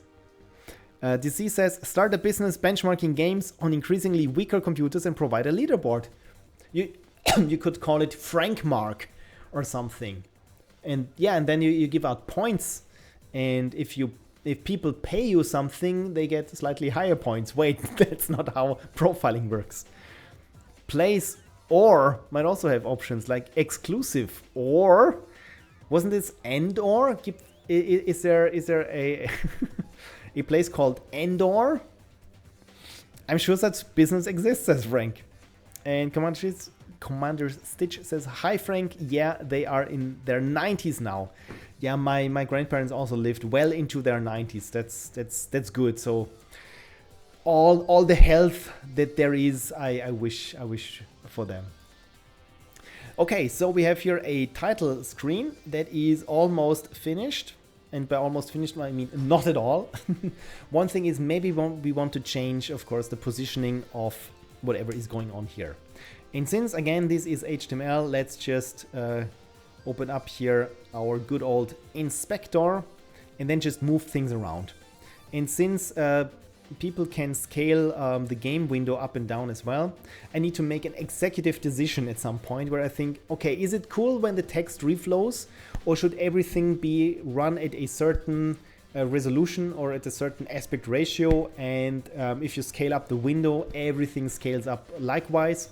Or again, is for example, as it is here, is the text staying the same size and all you do is scale the background, for example. I mean, I like giving players this sort of, I mean, if you want to play it in vertical mode, you can with this way of doing things. So probably we'll go for this. So this is why I'm saying here the position in this case says absolute, justify content center, align item center, flex direction. So that's the main content. Yeah. So let me try to move this over. So let's say left 20 VW. Oh, let's not left, right. There we go. And for those who don't know what a VW is, essentially 100 VW is the view width. So this is essentially a percentage of view width. So I say it's 70% from the right. If it's 0% from the right, it sticks right here to the side. So if we go like 15%, I think this looks nice. So we still have the key art there, and all I need to do is to say here right 15 view width. Yeah, viewport width, right? This is how I or is it, or am I saying things completely incorrect here? Oh, look at this. You see how old my template is? That's from last year. I mean, of course, we can even have something like a script, and then say Java. Oh no, I'm thinking in PHP. I mean, I could do this as a JavaScript thing where it's just hard-code it, Phil. Just hard-code it. Then you're done already. So here we have 2025, and so this is the main content. I think I have here the main content defined, of course, where it needs to be defined in the styles. Title, general style. There we go. Root, version info, BG video. Let's say BG content and not BG video. Because we just changed the video to an image. So hopefully this shouldn't change things at all. Okay, good. Good, and the main content. Yeah, let's just hard code this. Style is right. We said 15%, 15 view width. Thank you very much. And there we go. Responsive is good, says Cursiboo. Okay, good. Responsive is, I think, I mean, nowadays everyone expects responsive, and I also like it when I can move things around and it's not like this one, the imperative of the game designer or programmer where I feel like, okay, it's not mean-spirited, but it's just overly pedantic, where it's somewhere the developer says, I define exactly how you read this text, how you should read it, because, I don't know, my line widths are perfectly set. And if you say, yeah, but my eyesight is getting worse, please make the font bigger, and I say, no, I feel that's mean-spirited. So yeah, let's make it respond to thirst. Thank you, Cursiboo. Indeed.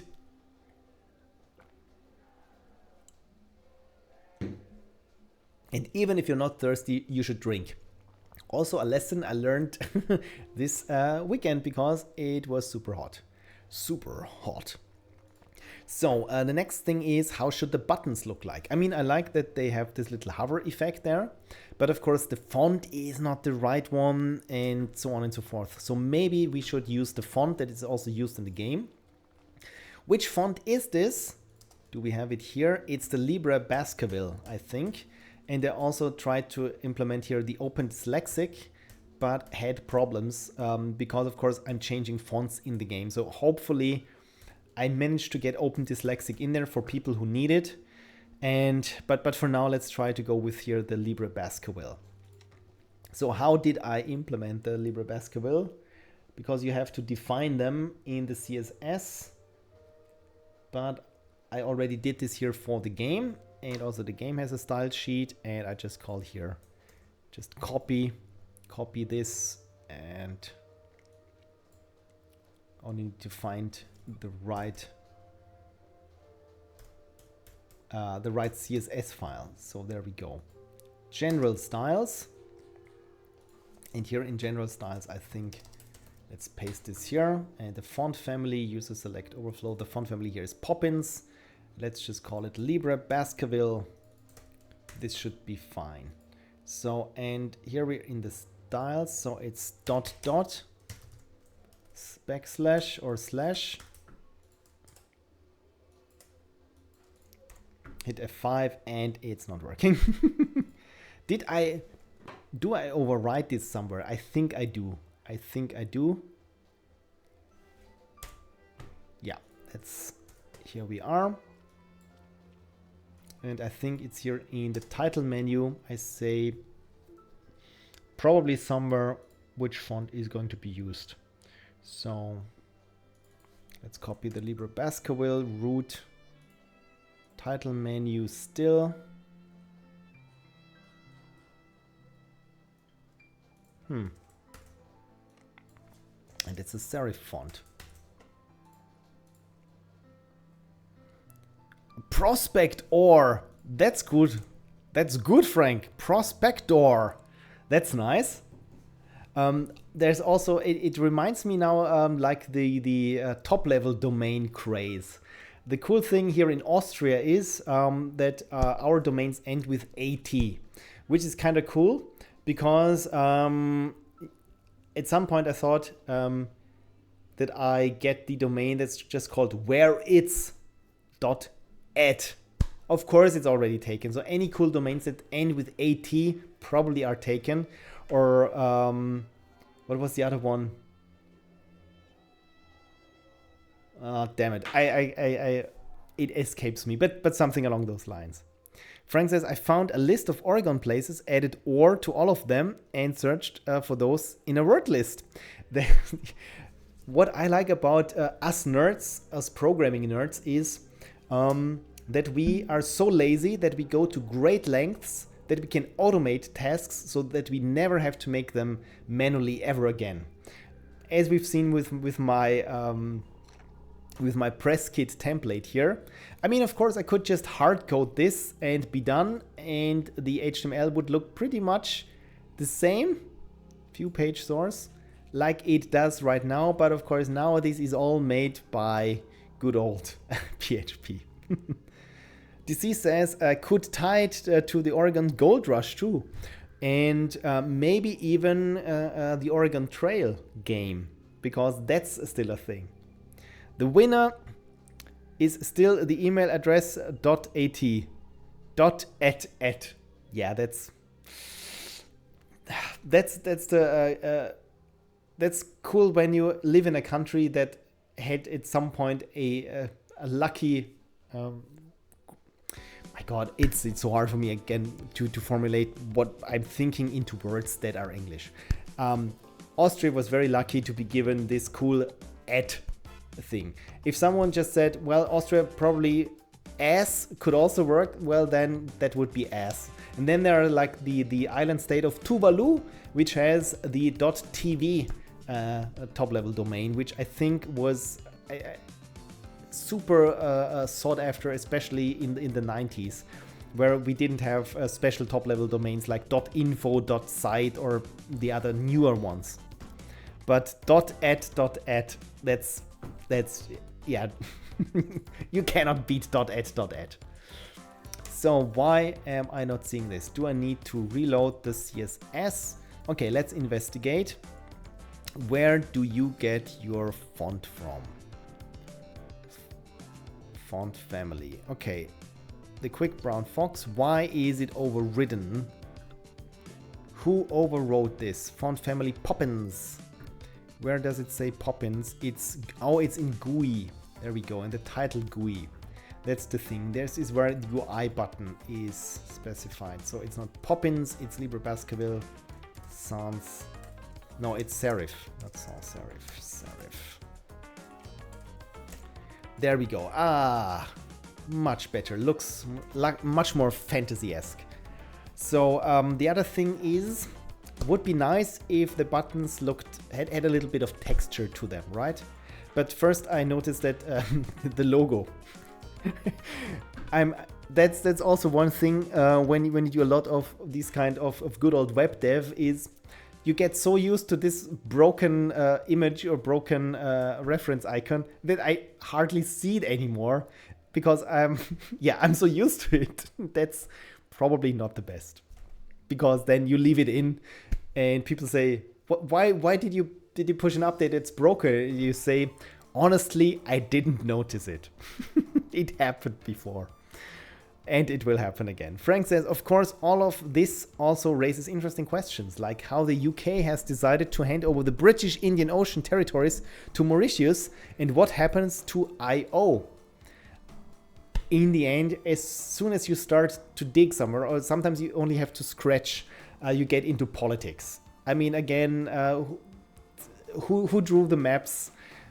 Is it Gulf of America? Is it Gulf of Mexico? Or is it something else? And who is going to call it what for what end? Yeah. Yeah, as for the buttons, I like the little hover effect, but of course what I do not like, because this is a friendly, happy, sunny game, they look a bit too strong. So maybe it's good old screenshot taking time. By the way, I have here my screenshot taking tool. If you still use the snipping tool in Windows, what are you doing? There is much better things out there. And I'm using the Share X thing, by the way, because it's the best free and open source screen capture tool, because you can have your own workflows, as it's called, and of course you can customize it to no end. For example, you can take a screenshot, upload it somewhere, and automatically post about it on Mastodon, for example, or even have OCR capabilities, and so on and so forth. And yeah, I'm super happy with this. Also, that it pops up here this little bar here that allows you to do, like, okay, step 1, click here, step 2 there, and step 3 is stepping through the door. And this is super helpful when you do lots of screenshots, or you can highlight certain text, and you can move things around, like the highlight, and so on and so forth. You even have sticker support. Look at this. Isn't this amazing? I would say yes, it is. Anyway, Tangent Phil says, please copy this to the clipboard, and then we start messing around in Photoshop. How our buttons should look like. Because it would be nice if they have the same color as maybe the main art. You know what? Let's try this. 50.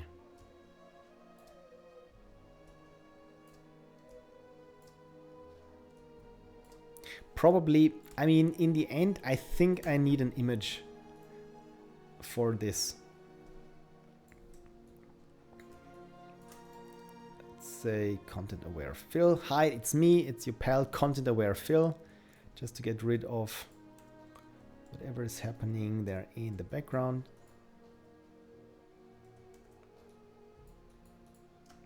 So, yeah, how should we style our buttons that they are visible? Or how large should they be? Let's say this should be the size of the buttons. Blue with yellow buttons, right? That sounds good. Blue and yellow is a pleasing combination. It's friendly, it's playful.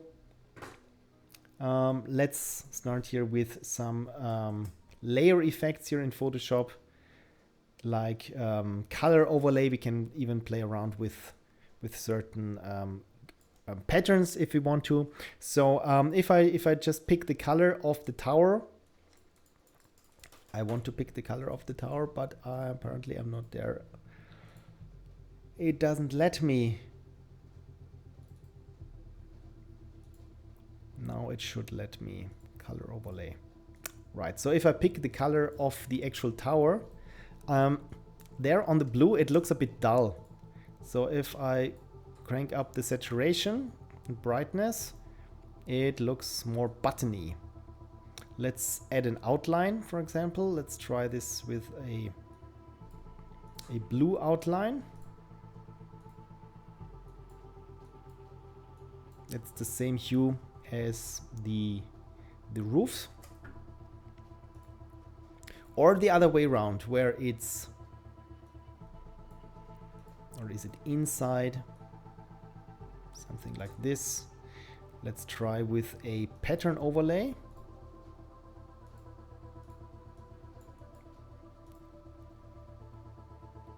First I need to make the color overlay multiply, and then we have a pattern overlay. That's how it works. So I have here Phil's Patterns 2023. So maybe here under textures we find something that I can work with. Let's go with this cloudy texture there. No. Fake leather. Something like brushed metal. This is This was used in the Level Up documentary, the VHS thing that I made. I mean, maybe this. It's a bit smaller, but yeah, not that strong. Yeah, I'm not 100% convinced. Oh, I hit escape, something that I probably shouldn't have done. Right, what says the chat? I mean, lots of companies thought .io was cool, but now I suspect they're all nervous about maybe having to suddenly rebrand. Right, that's the thing. You never know in the end how things will turn out, and certain decisions you made that you never wasted a second thought on of how permanent this will be, or should I be worried. But I think you have to really compartmentalize certain things, otherwise you just go crazy with, could this change? I mean, I'm running, I'm right now with Photoshop, a proprietary software package in Windows, a notoriously shitty operating system, and for now it works for me. I tried Linux, wasn't happy with Linux, especially with the things Linux just did and I didn't understand. So, and like I said, for work I need Windows-based software a lot. So yeah, we will see. I joked, in 10 years I will try it again with Linux. I mean, every couple of years I try and then bounce off hard for one reason or another. Commander Stitch, I'm sorry, my tongue today. So you have a useful tools list on the Discord. If not, I'd love to see one. I can try things. That's a good idea, tools list. What kind of tools? I mean, with my tools, usually, as you see it here in the stream, whenever I feel like, oh, that's a cool tool that I found. But to have it somewhere organized would be fine. I mean, Discord, I'm not a fan of... Discord is a forum or a replacement for resources, because you can find it on archive.org, and especially finding something where people said, yeah, all our documentation is on Discord, but this was like 5 years ago and the company is already gone under, and the Discord is either non-existent or has like 200 threads where people just complain, where is give me back my money or something. It's super hard, especially for posterity, to find things. So this is why, I mean, my tool list is probably not that much of a loss, should it ever be lost due to the times. But something like very cool modding tools.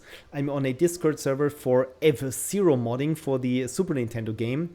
And everything, all the tools there are in Discord threads. And it's super hard to find something.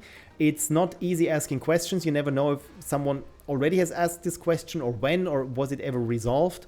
So yeah, I'm not a fan of using Discord as information management and organization tool. But my list, yeah, I can probably throw up on Discord. Yeah, those are just my 2 cents regarding this. So let's try to make here these buttons look nice and tasty again.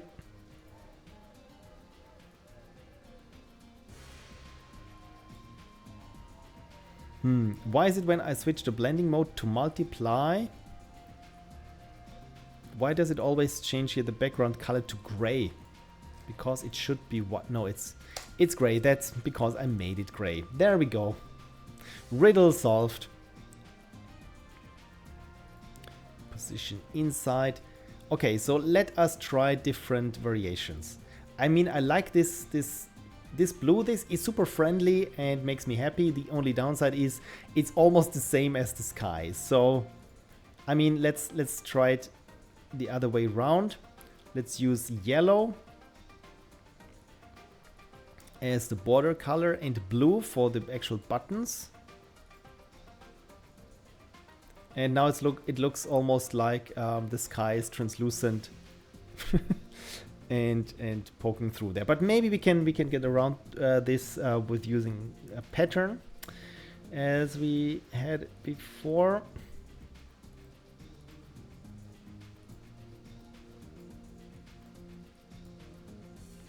But yeah, the pattern makes it a bit, yeah, not too nice looking. Yeah, this is, maybe I need to paint a nice tasty button and use that just as an image, probably. Content aware fill sounds like a YouTube side channel name. It's probably taken because it's such a good name. The first time when Adobe came out with the content aware fill tool, I thought, yeah, that's me. I will that is so me. And I love this as a pun, but probably there is content aware fill. There we have it. Content aware fill, 1.1k followers. And what are they doing? Probably Photoshop tutorials. You know what? Or Illustrator alignment tool. Not bad when you do Photoshop things and use Photoshop terminology. And the person is called Philip Savarus. Makes sense. It's content aware fill.com even. All the good names are already taken, but it takes an awful long to resolve. So maybe we get to the page from GoDaddy.com that says this fine domain could be yours for the low price of 9,000. Yeah, this maybe we can snatch this domain, the content aware fill domain. Anyway, yeah, missed opportunity, another one. Almost as hilarious as Alpha Wolf. Ow! Alpha Wolf is also probably taken. DC says GitHub could be a good option for the tools list, you mean? Yeah, with GitHub, it's also a bit problematic, I've heard, because again, the machine learning issues there. I mean, in the end, this is why I have SethCarissa.com and PixelProphecy.com and PhilStrahl.com, is just so that I can control the information where I'm putting things. I'm not using any cookies or any other stuff, because when I don't know, GitHub pulls something or says, okay, everything you have to pay for now, and then you have to go somewhere else. And I mean, I have stuff on GitHub, but since I'm not really a GitHub coder or open source coder, it's just a markup syntax highlighting for Notepad++ and I think one Starfield tool. Anyway, I think Codeberg would be an alternative off the top of my head. Anyway, so yeah, with the buttons, I think it would be best if we just paint them. Oh, right. And one thing that I, again, said I wanted to do is the logo. Where is the logo? I already forgot what I called the image because I'm so scatterbrained today. I'm really sorry. It's called titlelogo.png. Who comes up with something as straightforward as this? So title images, titlelogo.png.png. Maybe we can, there we go. There we go. But now, of course, the logo messes, I think, with our alignment. Why is that? So the main content here is still aligned here to the right. But when I disable it, it jumps here to center. So what is happening there? Okay. So the main content here just grew. I wanted to say unproportionally, but it grew actually proportionally. So let's say width or max width, let's try this, is 50 view widths. So when I'm scaling this, yeah, I probably need to move the logo out of this block here with the buttons because it's interfering a lot with everything else. Why is this? The logo itself is not that large. It's just here this main container is just so huge. Why does this happen? Display flex. Yeah, that's the thing. Justify content center. Let's go with margin 0. Does this change? Padding 0. Doesn't change anything, right? It is just unnecessarily big, this container. Does it happen here somewhere? Is this part of a flex? something happening here on top? No, the only thing that we have on top is here this version number and architecture, and there we have the Pixel Prophecy all rights reserved thing. Maybe we can move this over to here, but yeah. Almost as hilarious as Alpha Wolf. GitHub could be a good option, and YNOC says, if it's tools you've put lots of hours into, I wouldn't mind throwing $1 or $2 at it.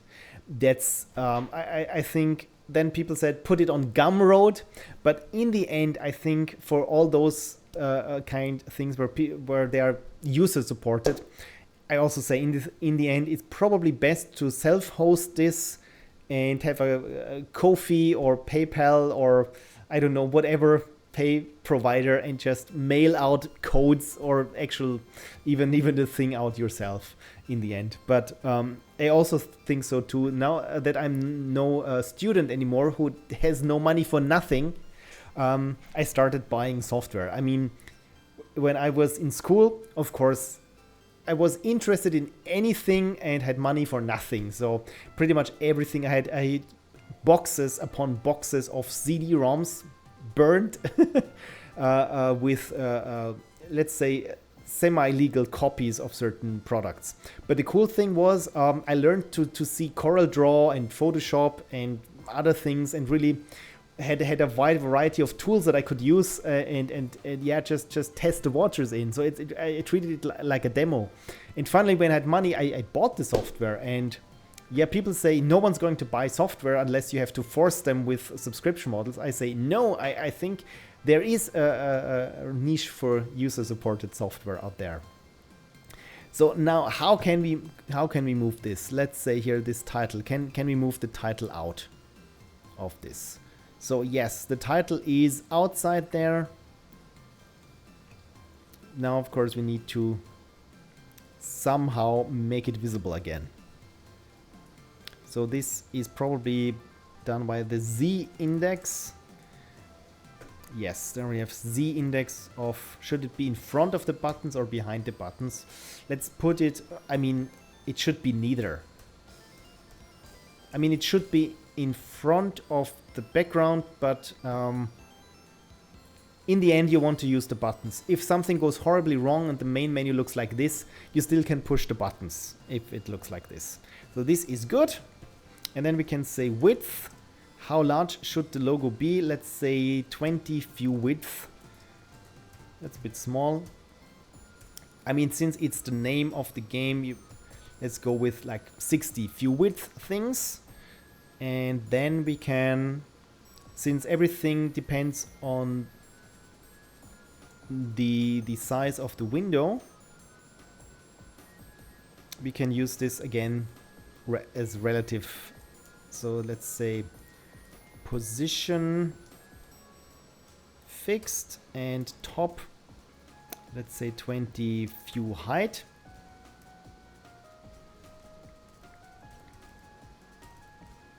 Or 5 view height.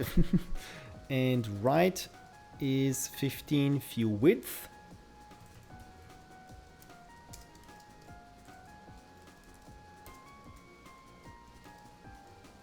Or less, something like here. I think this looks nice, and even when you scale it up and down, it sits here. Now only, of course, these title menu needs to sort accordingly. But for now, I think this is good. Let's just copy this and make this permanent. So this here was the title. I moved it out, and yeah, let's hard code this style. There we go. Hit F5 and it looks different. Why does it look different? Ah. And the automated unicorn pooped a rainbow. So, I mean, I like how the logo behaves. It could be a bit bigger. Again, why does it look differently than what we had before? Oh, because the title image width is 100% of whatever, wherever it is, and the padding as well. I think that's the thing. Because if I change here the view width, nothing happens because the title itself has a max width. That's the thing. So let us... This is when you have too many style sheets that tread on each other. So we have here the GUI, title, HTML. So BG content, buttons, main menu, version, information, body. Where is this happening? Where is this happening? Inherited from body. Element. Title menu CSS. Oh, that's the general graphic style. I have just a handful of HTML files and way too many CSS files. This is not... Why do I have so many CSS files for just a couple of... Never mind. Ah, good old Phil. So title menu, there we go. Main content, there it is. Main content links and the title and the title image. So instead of hard coding it as I had, probably I should put it where it belongs.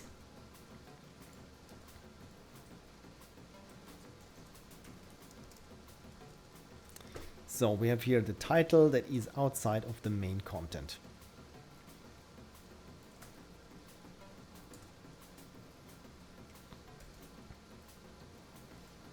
Yeah.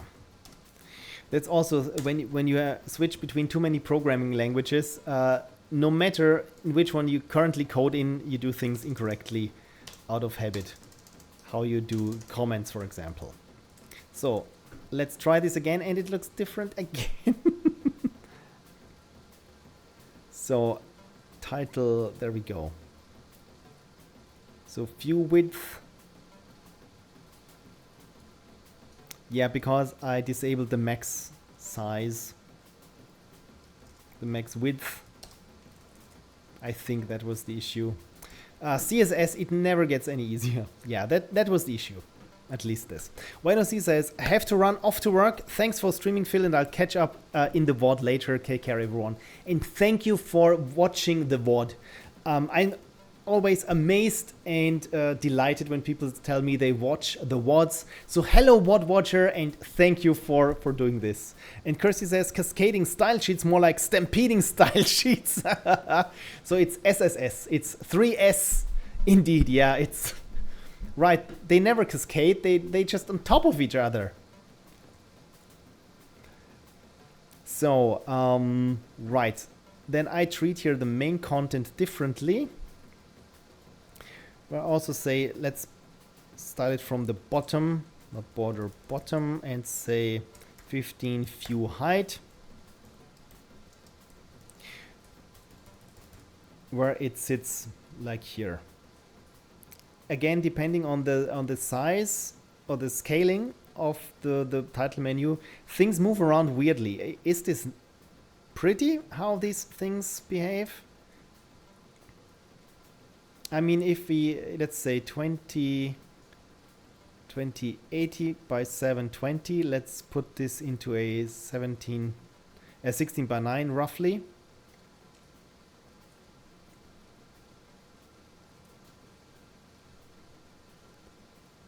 There we go. It just comes apart. Logo going behind the buttons is weird, right? The logo is too large for what it is. I mean, if this is the default size, it does not work at all. I absolutely agree. So the logo, I mean, as nice as it is, it's probably too big. And I mean, this looks nice, right? So it probably makes sense if the logo actually is part of this block and not just completely standalone, as it was already in the first place. But now we know. Now we know. So I move it back there and then just style it how it was there. Okay, we got some work to do. So when we change the position from fixed, that was already the problem. The Z index we do not need to care about. So all we need to do is care about here the main content. And there we can say position fixed and say right, 5 view width, and yeah, that's already a bit better. So let's reflect this. The width for the logo was 60. That's maybe a bit too large. Let's go, yeah, let's go 50. That's still large enough. 50, position fixed. And for the main content, we have here right. If you move it like so, this could work.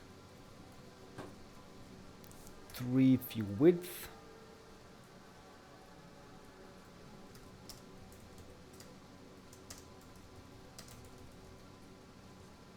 Justify content center. Yeah, let's keep it like this. And nope, that's not it.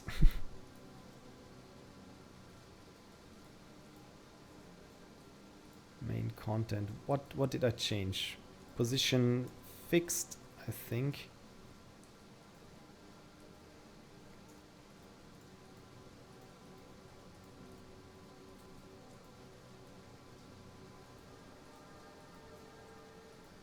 Oh, I hard-coded the element itself. Why did I hard-code the element? They're in the style. That was the problem. Okay, then when we scale it up and down, I think this works. I mean, of course, if it's too small, then we cut certain things off. So maybe we say at a certain point it should just, the thing should scale down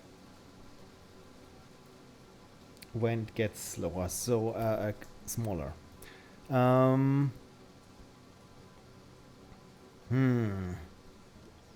Or should we have an override that, I mean, I don't think that players will play it at a super small screen, but if someone attempts to, I mean, at least it should be, you should see all the buttons.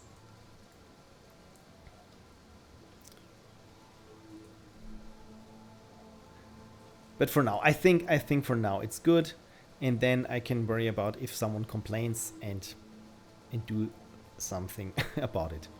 So the other thing here is where it has here this Pixel Prophecy footer, where it's a, you hardly can see it. This one here. Maybe it should also be in the color of, should be a bit darker. I mean, here it looks good, but here this was, yeah, nicer when it was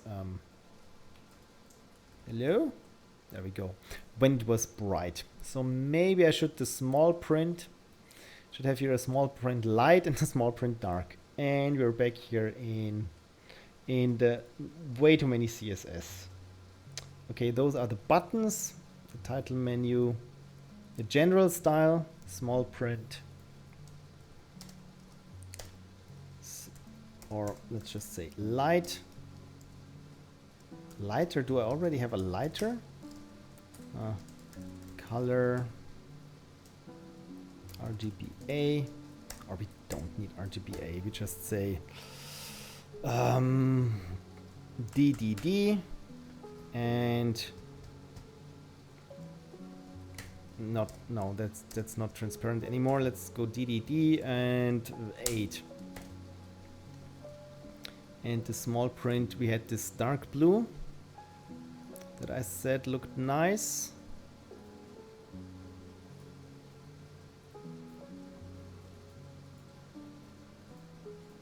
Yeah, then we can just copy it.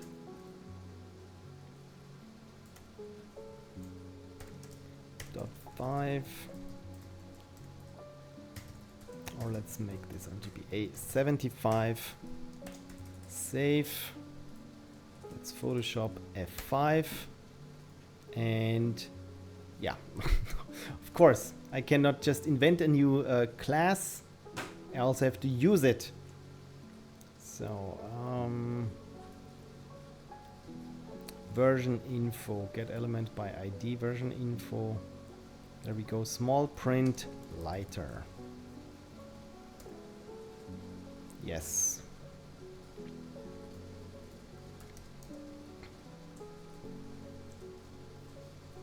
Oh, that's general, the small print, not the lighter version. Yeah, let's make that fully opaque. Frank says, I have data for 17 US states now, and I found Revere ND and Divide ND. So it's reverend and dividend or dividend. Did you get the data from OpenStreetMap, or what was your source for the data? That's cool. So in the meantime, I think this works, and I can look into styling the buttons with an image or something. I mean, now that the buttons are here dark, you know what, let's make them dark blue and see how this works. Oh, that's just for the button hover.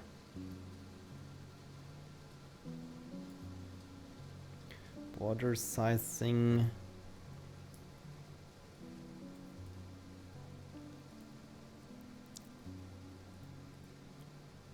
So yeah, that's the hovered button. Oh, that's just the text. I want to have a look at the background color.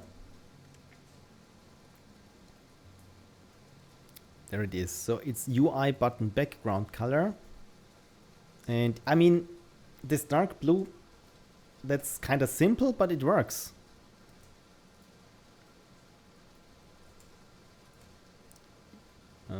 GUI.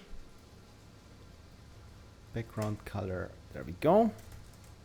It's kind of not bad, actually. And when we hover over it, maybe it can turn yellow.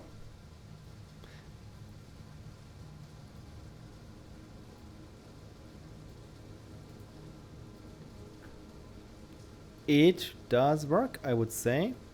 Then the font color can be dark blue.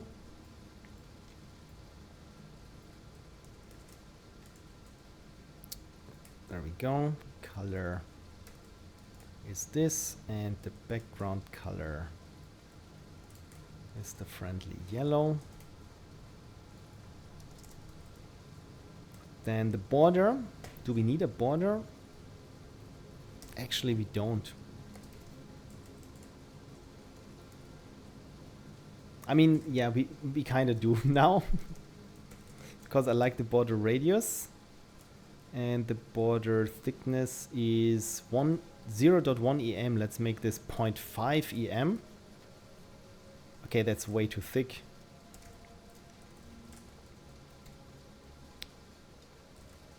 .15 EM. Yeah, that works. So the border color is the same blue as the background. Border, there we go. Save. This kind of looks nice. Like I said, I can at some point maybe draw a nice looking button so that it, I mean, everything here is hand painted. I mean, digital painted, but with hands. And those are super sharp and digital buttons. So maybe this would look better if it were done also with a brush.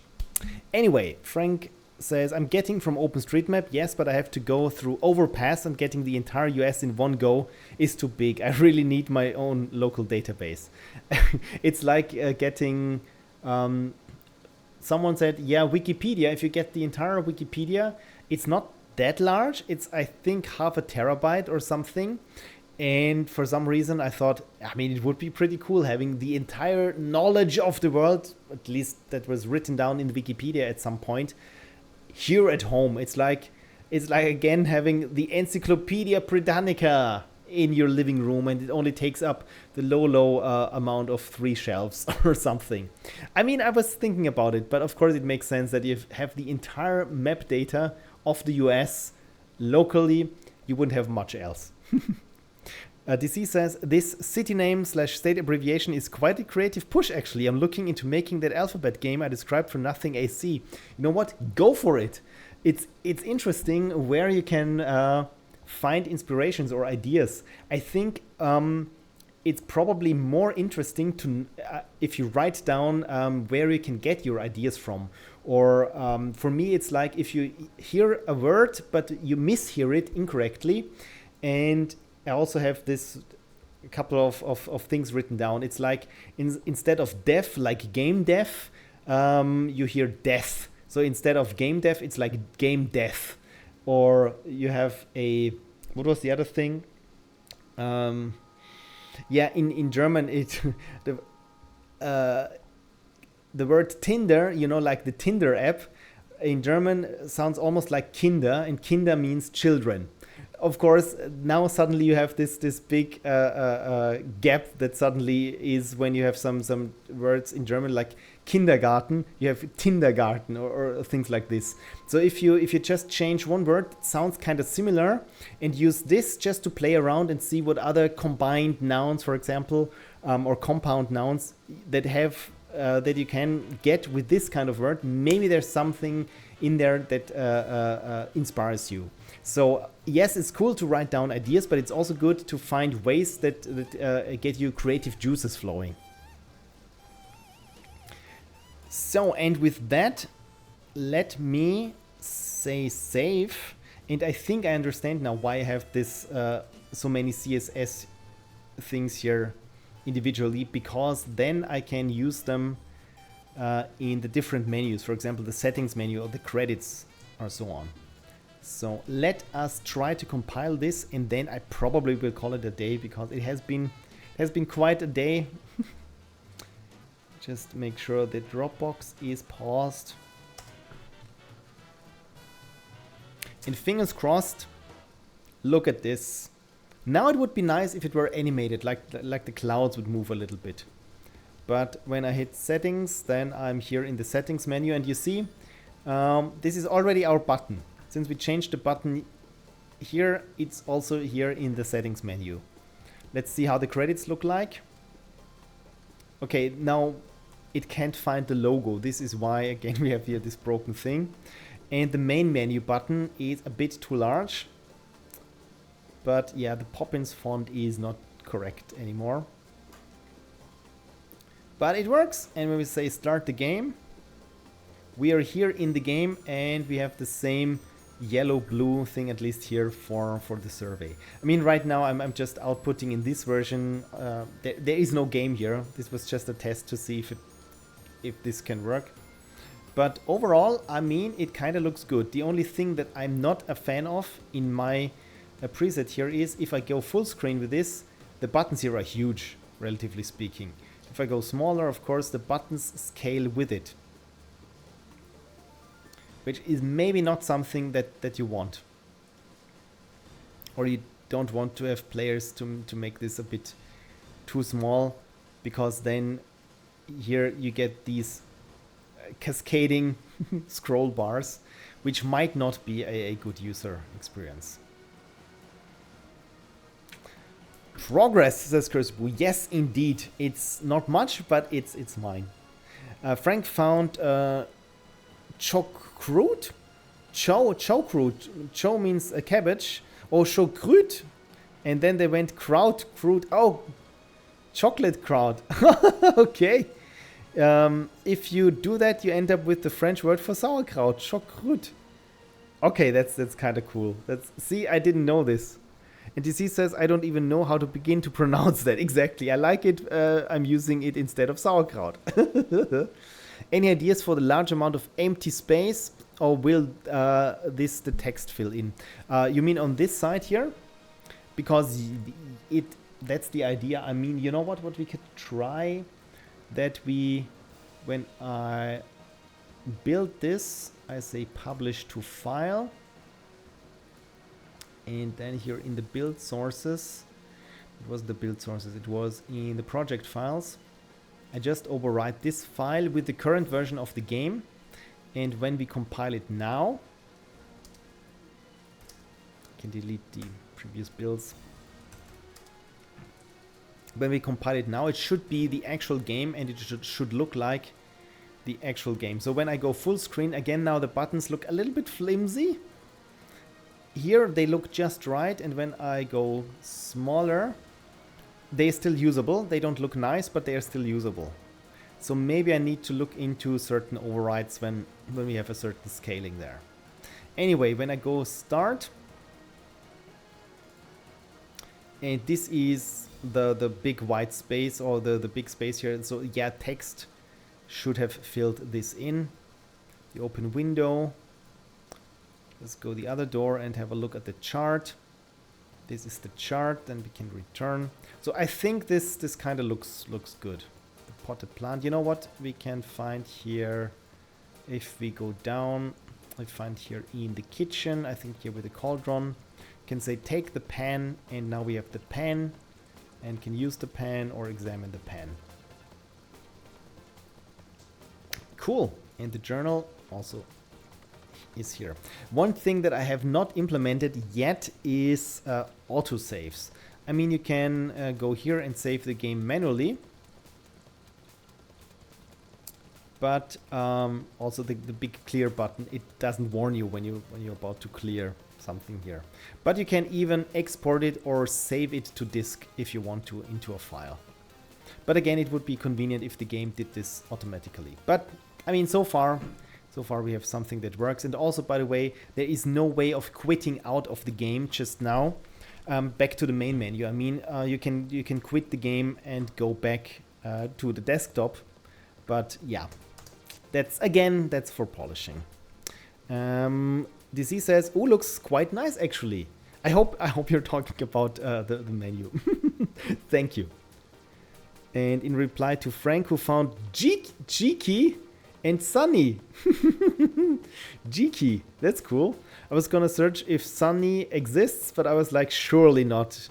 I should have had faith. Again, we love Americans and their weird town names. Isn't there also a Baghdad somewhere in the south? I've heard. It's a small town, but it's called Baghdad. Good thing is that with the Gulf War, they didn't invade the wrong Baghdad. And Irate Dev is here. Oh my god, I'm being raided, and I made a Gulf War joke. Thank you, Jerem. Hello, everyone. Hello, Raiders. As always, I was about to wrap up and I was raided. Thank you for bringing these fine people over to me. Hi, everyone. I'm Phil. I'm super overworked. But yeah, I'm doing variety streams now. I'm doing game dev for my upcoming game. You can see here the Wizard's Beans.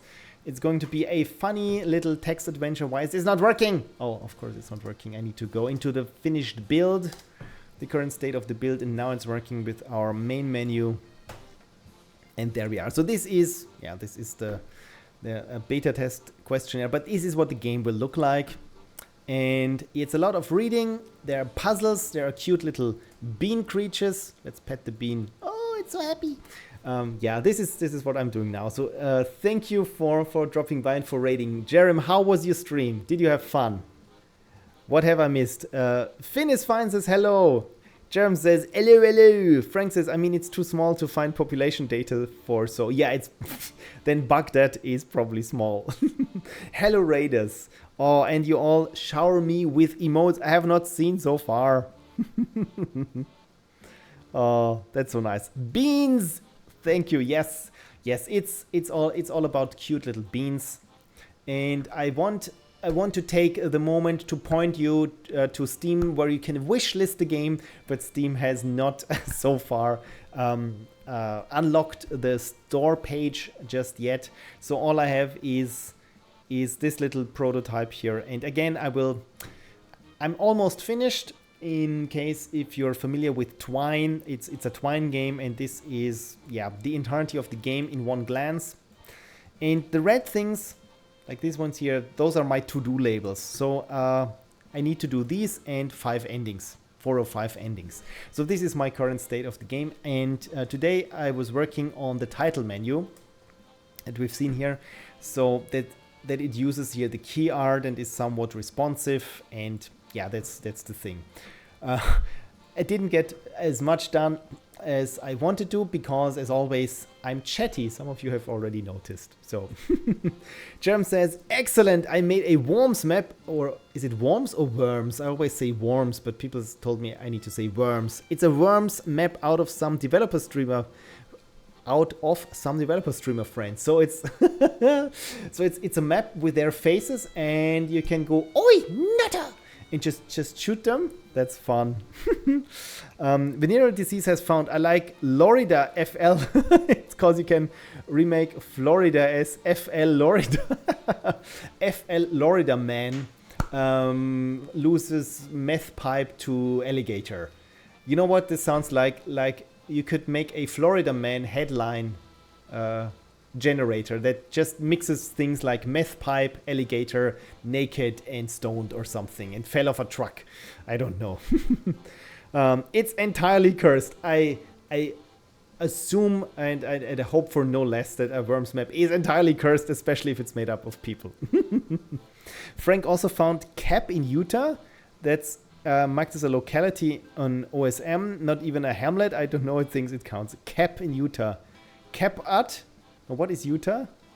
And Jerem says, I pronounce worms the second way. Worms, okay. Yeah, that's exactly what the map is. I used AI to give them all meaty worm necks or worm necks. And I think this is what the good old machine learning tools were made of to to make photos even funnier. Kaput. There is a kaput. It exists. Florida man heading generator. Oh no, really?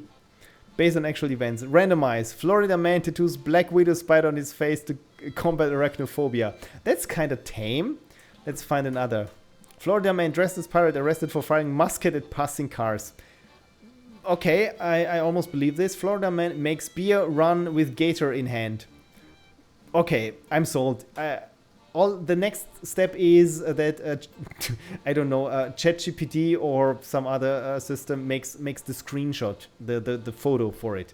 Florida man escapes adult novelty store in helicopter with $300 Janet Jameson doll in tow. See, this works. Okay, it already exists and it works. Oh, one thing that I have something similar is the Sinister department name generator. I have to look it up if I can find it, but I think it's still around somewhere. I just have to go through all my web spaces and find where it is. The Sinister department name generator. I think it's under, because there's no link to it. So if you need a Sinister department name for your next, I don't know, SCP Foundation spin-off or tabletop RPG session that's set in a dystopian future, hopefully we have here the quiz shop generators. There we go. Department name. So it's pixelprophecy.com/generators, plural, but I only have one, department name. It's ugly, but it works. So Sinister department name, and I say another. And let me post it. And Martijn is also here. Martijn says, ja, hallo, wie geht's? I actually don't know where the S's and TS's go. Almost good. The last T was too much. Geht's is a shortened form of Gate S. So it's the E is gone and we just munch it together. Exactly. Wie geht es Ihnen? Something like this. I'm fine. Wonderful. Thank you, Martijn. Thank you for dropping by at this late an hour. So yeah, if you need a Sinister department name like the FCDC, that is the Fractal Coordination and Development Committee, or the Unified Resource Operations, or I work for the Immediate Evaluation Association. I mean, 50% of those could come up with in startup meetings where they say, we need a cool new name for Chad here who does some vibe coding on the back end. And it's not just Chad who's doing vibe coding, it's in actuality we call it, it's the Practical Support Institute, what Chad is doing, or the Crypto Advanced Analysis Foundation, it's the CAAF. So I hope you can have some fun here with the Sinister department names. I mean, like I said, it looks crappy, but it's CSS, it scales with everything. I don't know why I did this with this background and everything. Anyway, I hope you have some fun. This looks very Severance. Exactly, right? This could work. for severance. The Qualitative Auxiliary Authority. The Integral Auxiliary and Analysis Operations. Whatever this is. Adaptive Modeling Operations. Or what did we have before? Psycho-Constructive Resource Authority. You have no idea what this is. It could mean anything. And this is why sometimes I just like to click another. And maybe even the cool thing would be if you could enter an acronym that you want to be, and then it just finds words that kind of sound like here. CREA. That's the Cumulative Resonance and Exploitation Administration. Can use it as a LinkedIn headline generator. Exactly. You can make your LinkedIn profile. Yeah, I was a data analyst at Semi-Applied Support and Implementation Department. Sure. Anyway, yeah, this when I'm having fun, shortly before falling asleep, I feel usually the most creative, and this is where these weird things stem from. For example, the same thing here with my press kit generator. It's the same thing. I fell asleep and thought maybe I need something that maybe also other people can use. And yeah, again, if you need to use this template here, just let me know, and maybe I can put it up somewhere where you can exchange it, swap it with your own values in case you need it. Anyway, I wanted to wrap up this stream like 50 minutes ago, but now so many people joined. Like I said, I'm just overwhelmed with how many of you wonderful internet friends are there. Yes, I call all of you internet friends, but yeah, it's been a kind of a hard day for me. So I will just wrap this up with, my game, The Wizard's Beans, or A Short Period of Unplanned Interment, is almost in beta. I still need to finish a puzzle and make it able that I can upload it to Steam, but now at least we have here a title menu. And the other thing is, if you like some music, please go to sefcarissa.com/music, which is also something that I post there. I'm self-hosting my music now. This is just a tiny fraction of what I have, but if you like synthesizers, here of my latest YouTube video, the codename Aufgeblähte Drossel. This is the 80s spy Netflix limited run series cinematic score to it. By the way, this would be the video in question. Hopefully no ads, because I hate ads. Anyway, this is me plugging the stuff that I did. Martin says, you made this. His music is insane. Oh, thank you, Jerem. Thank you so much. and I made this, yes, but I made it with Faircamp. Faircamp. This is from Simon Rep, is this static site generator for audio producers. All you need to do is make a folder structure with releases and tracks and put in a little text file that just says what the name of it is and the track numbering and so on and so forth. And suddenly you have something that looks like almost like SoundCloud, but it's entirely self-hosted. And again, I like it because you can click anywhere and it plays. Probably it doesn't gel there with the background music that's still playing. And yeah, and it works even from the phone, and it's just so super frictionless. So I'm super glad that something like Faircamp, let me also copy and paste this, exists. Martin, you already know it, right? Oh, I meant the music. Oh, really? Yes, I made this. I made this. this music here. So thank you for liking this. That's cool. And again, Jerem, thank you for saying that my music is insanely good. So yeah, audio producers, please have a look at Bandcamp. The only thing is, as I've said before, with SoundCloud and AI training or machine learning training, I didn't like my music there, and now I'm bit by bit, piecemeal, just trying to upload it now here to Bandcamp, where you can even you can even buy it for the low price of €1.50 in case you like some dark atmospheric electronic or something that's a bit more poppy, like this Soothsayer. Again, if you like the music, thank you. If you like the art, it's no art. This is Midjourney. I just put some prompts up. So yeah, it's just something that vaguely corresponds with the music there. And of course, if you know me from my postmortems and thought, gee, this music sounds really nice, I wonder what this track is or where I can get it. This is here. Look no further. This is for all my postmortems. Whenever I release one, I update this massive playlist, and you can get the entire album. And as soon as a new postmortem releases, all the music will be added to this album. So you have one-time purchase that just keeps growing. Right now we have here 117 entries in this list. And I realized just recently that I think I have one or two duplicates. So I'm sorry for this. But there's even some bonus tracks there. Just some little things like the Eye of the Tiger chiptune. Martijn says, I knew Fair Camp, but I didn't know your music. Oh, you did not? I thought. Thank you. I thought you were present in one or two of my music making streams. So apparently not. So yes, I also make music. Maybe at some point I should join the Moral Vision. I even have it in my calendar, at least this year, but it was right at a time where I didn't have time for anything. But Moral Vision, Martijn, you partake. It's like the Eurovision Song Contest, just smaller and nicer. Martijn said, I knew you made music, but I never actually heard any. It's fair enough. Moral Vision rules. Indeed.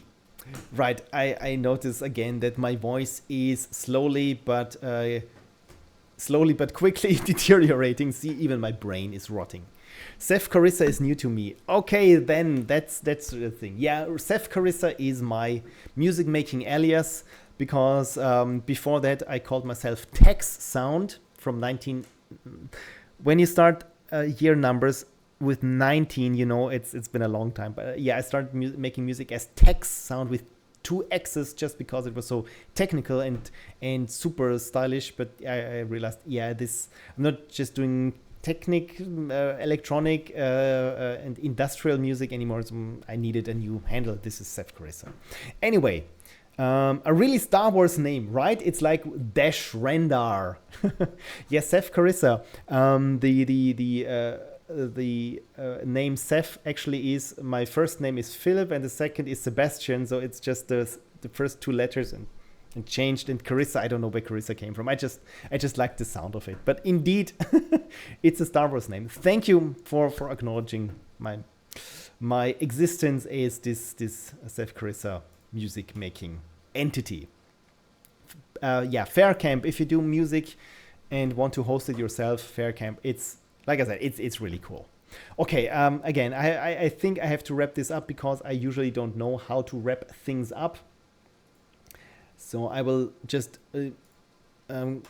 close Windows willy-nilly there on my screen because I have so many.